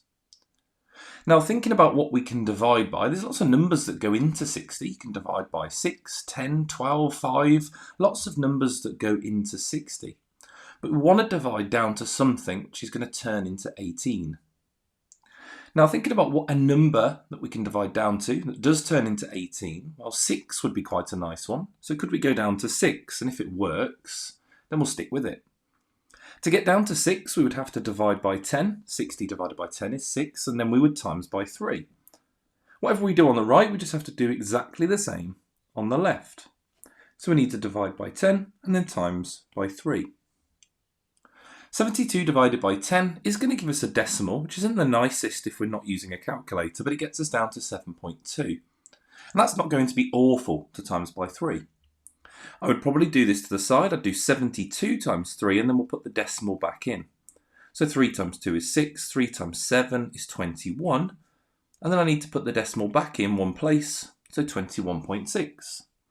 So there we go, our distance would be 21.6. So how far will the car travel? Well, it will travel 21.6 kilometres, and I've got kilometres there from the question, as it was in kilometres per hour. So there we go, a much easier method than having to use the formula. Because for this question here, to find distance, we would do speed multiplied by time. And you can take this approach, but it's not quite as nice. The speed is 72, but the time is in minutes. So that amount of minutes has to be written in hours. And to get it into hours, we have to write it as a fraction, 18 over 60, and it might simplify down to a nice fraction. If we divide the top and bottom by 6, we get 3 over 10, which isn't awful, but it means I have to do 72 times 3 over 10, which isn't the nicest. You could convert it to a decimal potentially and multiply it by a decimal. There are lots of ways that you could do this, and you might prefer that. However, actually looking at the method we've used, although I've drawn a table, which seems like more work, although we are just drawing the table to keep it organised, you could actually do this without the table. You could just write an equal sign between the two. But keeping it all organised in a table and just visually seeing how do we get down to 18 is a really nice method that you can apply to different topics. So there we go, there is a way of approaching this question of speed, distance, time without a calculator. Okay, so this next question is about probability from a table.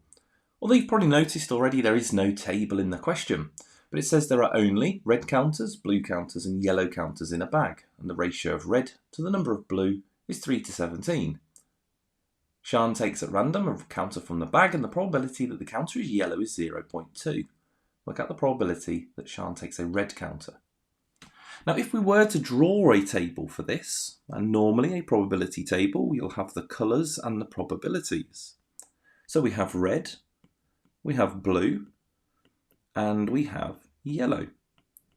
And it gives us one of those probabilities. It tells us that yellow is 0.2. It also tells us then that red to blue is in the ratio 3 to 17, and that's given to us just here. So in terms of what we've got at the moment, that's all the information that we've been given. But we know with probability from a table, they've got to add up to 1. So if I do 1, take away 0.2, that leaves us with 0.8. So these probabilities here have to add up to 0.8. Now it may or may not help you to do this sort of next numerical calculation, but remember these decimals here are just percentages, so that's 80% that's left, and this 0.2 is 20%. So we have 80% that needs to be shared in the ratio 3 to 17. And once you write it as a percentage, that's actually not too bad, because it's 80 that needs to be divided by 20, because there are 20 parts there in total. So if I want to share this out, we've got red to blue. It's currently in the ratio 3 to 17, which is 20 parts. So 80 divided by 20 is 4 parts, or 4 per part. So we just need to multiply these by 4. 3 times 4 is 12. 17 times 4, we want to take a little bit more time working out. 17 times 2 is 34, so it's 68. Or you could do 12 taken away from 80 as well. So 12 to 68 is our ratio of red to blue. Obviously in our table, it's not a percentage, it's written as a decimal. So let's write it as a decimal, so 0.12 for red and 0.68 for blue. The question did want to know, work out the probability that Sian takes a red counter. So red we have in our table, 0.12. We could write that as a decimal, as a percentage, or even as a fraction if you wanted to. I tend to just leave the answer in the form that I've got it written, so I'd just write it as 0.12. Better than converting it to a percentage and potentially making a mistake, just write down the number that's given to you in the question. So we're using decimals, we'll keep it as decimals, 0.12 is our answer. Okay, so for this question we have some functions. It says here the functions f and g are such that the function of f is 3x minus 1 and the function of g is x squared plus 4. And to start with, it wants us to find the inverse function of f. Now when finding the inverse function, I use a particular approach. I write the function as y equals, so y equals 3x minus 1, and to find the inverse function we just want to rearrange it so x is the subject. To do that I want to add 1 to both sides, and that would give me y plus 1 is equal to 3x. From there I've only got one more step, which is dividing by 3, so a nice rearranging formula question. We have y plus 1 divided by 3 is equal to x. Now typically inverse functions questions on your dotted line will say f minus 1 of x is equal to, and then dot dot dot dot dot, and you've just got to write the function in there. Now the function that we've worked out is just here. However, we swapped the function of x with that letter y. So in the final step you just have to swap the y back with the letter x. So it'll just be x plus 1 instead of y plus 1 divided by 3. And there is our inverse function. Now part B of this question is trickier. It says given that fgx is equal to 2gfx, show that 15x squared minus 12x minus 1 is equal to 0. Now by saying show that and then giving us that equation there, all it wants us to do is find what fgx is, find what two lots of gfx is, and then just set them equal to each other. And in this one they've rearranged it so that there's 0 on the right hand side. So if we start by finding fgx, now fgx is when you substitute g into f. So subbing g into f, the way I do it is I put a bracket around the g function and around the x, and I just put it in place. So that'll be 3 lots of x squared plus 4, and then minus 1 at the end. And we need to expand and simplify that. So we may as well do that first. So we have 3x squared plus 12, and then minus 1, and that'll equal 3x squared plus 11. So there is my function fgx. Now for the next one, I need to do gfx, and I need to multiply it by 2. So let's do that one to the side. So gfx I'll do first before I do 2gfx. So this particular one, we are now putting f into g. That's a little bit more tricky because in g, the x is being squared. So we need to put this function in and it's going to be squared. So we have there 3x minus 1, the f function, and that's being squared. And then we are adding 4. So I need to expand the double bracket. You can do that to the side. However, it's just 2 brackets. So 3x times 3x is 9x squared. 3x times the negative 1 would be minus 3x. Minus 1 times 3x is another 3x, minus 3x. And then minus 1 times minus 1 is plus 1, and we have the plus 4 at the end. Now I've done that without writing it down, but of course to the side, just write down 3x minus 1, 3x minus 1, and just expand and simplify it. Now if I simplify what we've got there, we have 9x squared. The 2 negative 3x's, we have minus 6x in total. And plus 1 and plus 4 makes plus 5. So there we go, that is my function gfx. Now we want 2gfx. So 2gfx just means multiplying it by 2. So if we times what we have there by 2, let's just write times 2 here, we get 18x squared minus 12x plus 10. Now at this point we're almost done. You can kind of see that we're going to get those pieces that it said to show that. Because in one of them we have an 18x squared, the other we have 3x squared. Well, the difference between them is 15. So if we set these equal to each other, it doesn't matter which way we put them, but let's put them in the way the questions put them. So we have 3x squared plus 11, which is the fgx, is equal to the 2gfx, so 18x squared, minus 12x plus 10. Now, although they've got the 0 on the right, it doesn't actually matter what side we get the 0. It only really matters when we have an inequality involved. When it's an equal sign, it doesn't matter either way.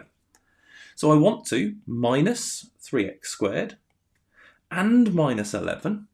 And I'll put those underneath the appropriate pieces here. So minus 3x squared and minus 11 from the 10.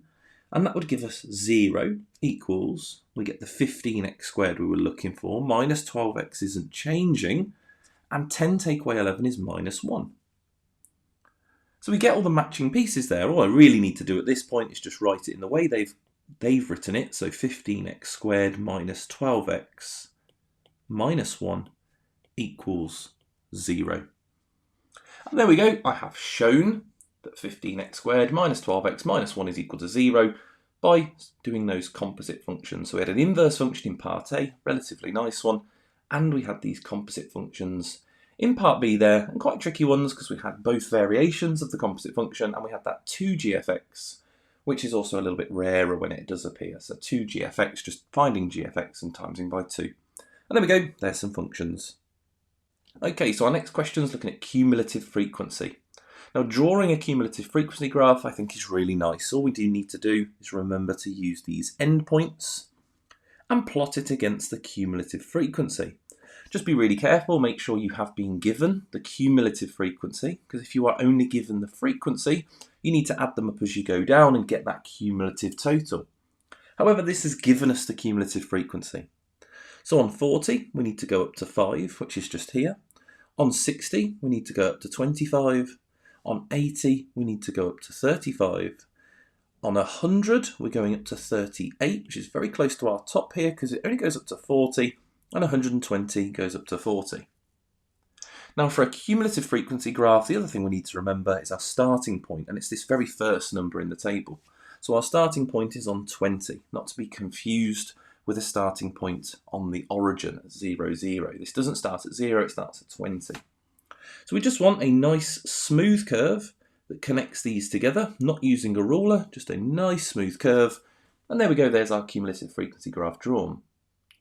It says use your graph to find an estimate for the interquartile range. Now, if it's out of 40, we want to think about where the median is. Now, if we asked to find the median, that would be at 20. But the quartiles are at each quarter. So we're looking halfway between the start and 20 and halfway between 20 and 40. Now, that's visually quite nice to see. You can see that the quarter will be at 10 and at 30. So what we're going to do is go along to the graph. You would use a ruler and a pencil for this, indicating and marking out your lines. And we're going to read that number there. Now just be careful, it is 50 in the middle, so each little box goes up in 2s, so that would be 46. And again, there's some variation in answers that you're allowed. So I'm going to go along from 30, and then go down for this one. That's 3, looks like 3 boxes after the 50, or 2 boxes. I think it was 3 boxes, but I've gone slightly off, so you've got to be really careful when you're doing these ones. Okay, it's 3 boxes, so that would be 66. So they are the values of the lower and upper quartile. For the interquartile range, that's the distance between them, we'll take the bigger quartile, 66, subtract the smaller quartile, and write down that range. So that range is 20. So there we go, a couple of things that you can find from a cumulative frequency graph. You could have to find the median, we'd have just gone along from 20, wouldn't have had to worry about finding 2 things. And you can also find things like how many people were longer than 80 minutes. So you could go up from 80 along and see how many extras are above that. I think by the looks of it, if you go up from 80, you land on 35 people on the cumulative frequency, so that'd be an extra 5 people took longer than 80 minutes. So little things like that you can also be looking for on a cumulative frequency graph. But there we go, there was interquartile range.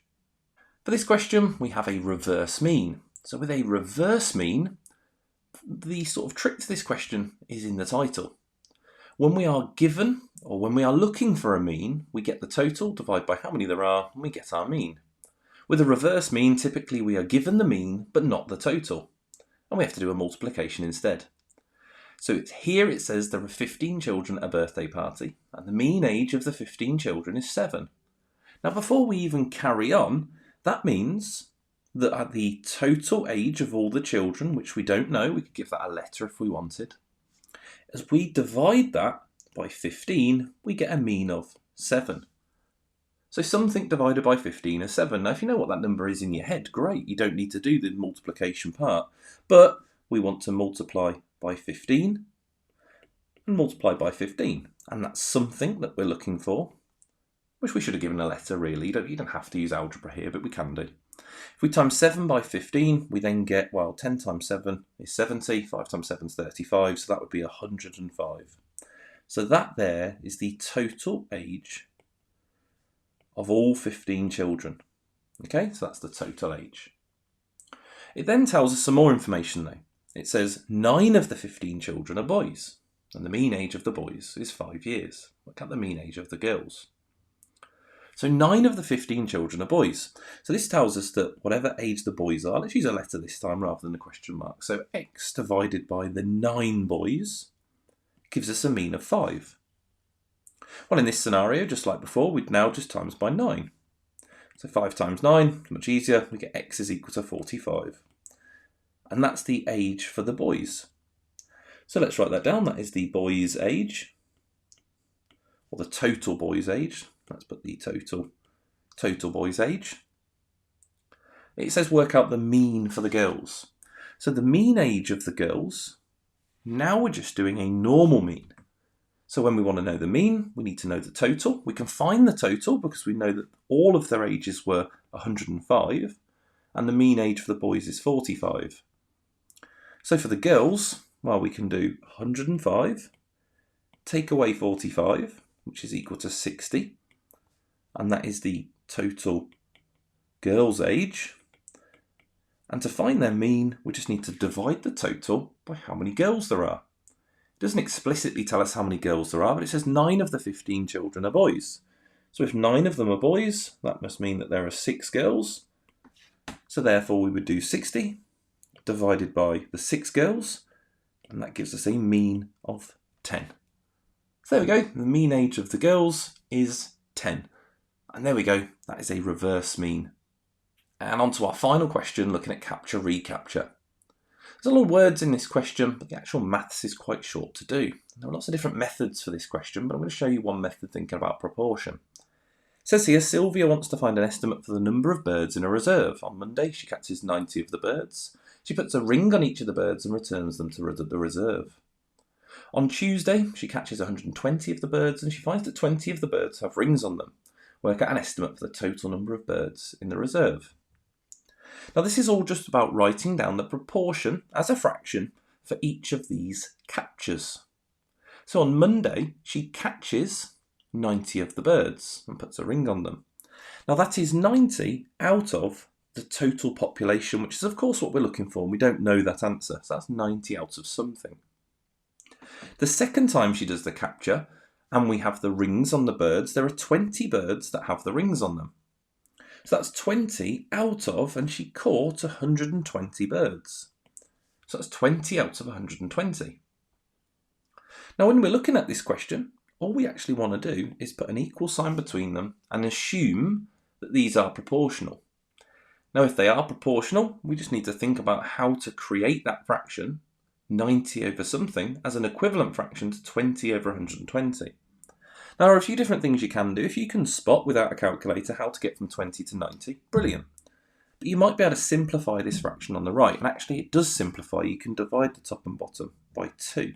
You can divide by other numbers as well, but if we divide by 2 we get 10 over 60, and that's a really nice number to think about how it turns into 90. So if I write it again over to here, let's have a think. We'd have 90 on the top.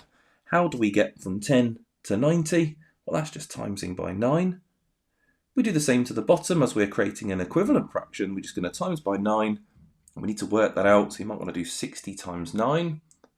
So 6 times 9 is 54. So 6 times 90, or 9 times 60, would be 540.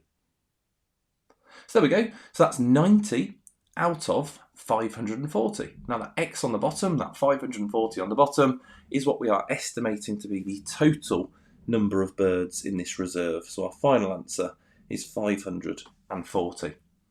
We are making some assumptions in this question, and it does say in this part here, Sylvia assumes that none of the rings have fallen off between Monday and Tuesday. And that's one of the assumptions we make in this question. There are more assumptions that we make than that, but we assume that the rings haven't fallen off.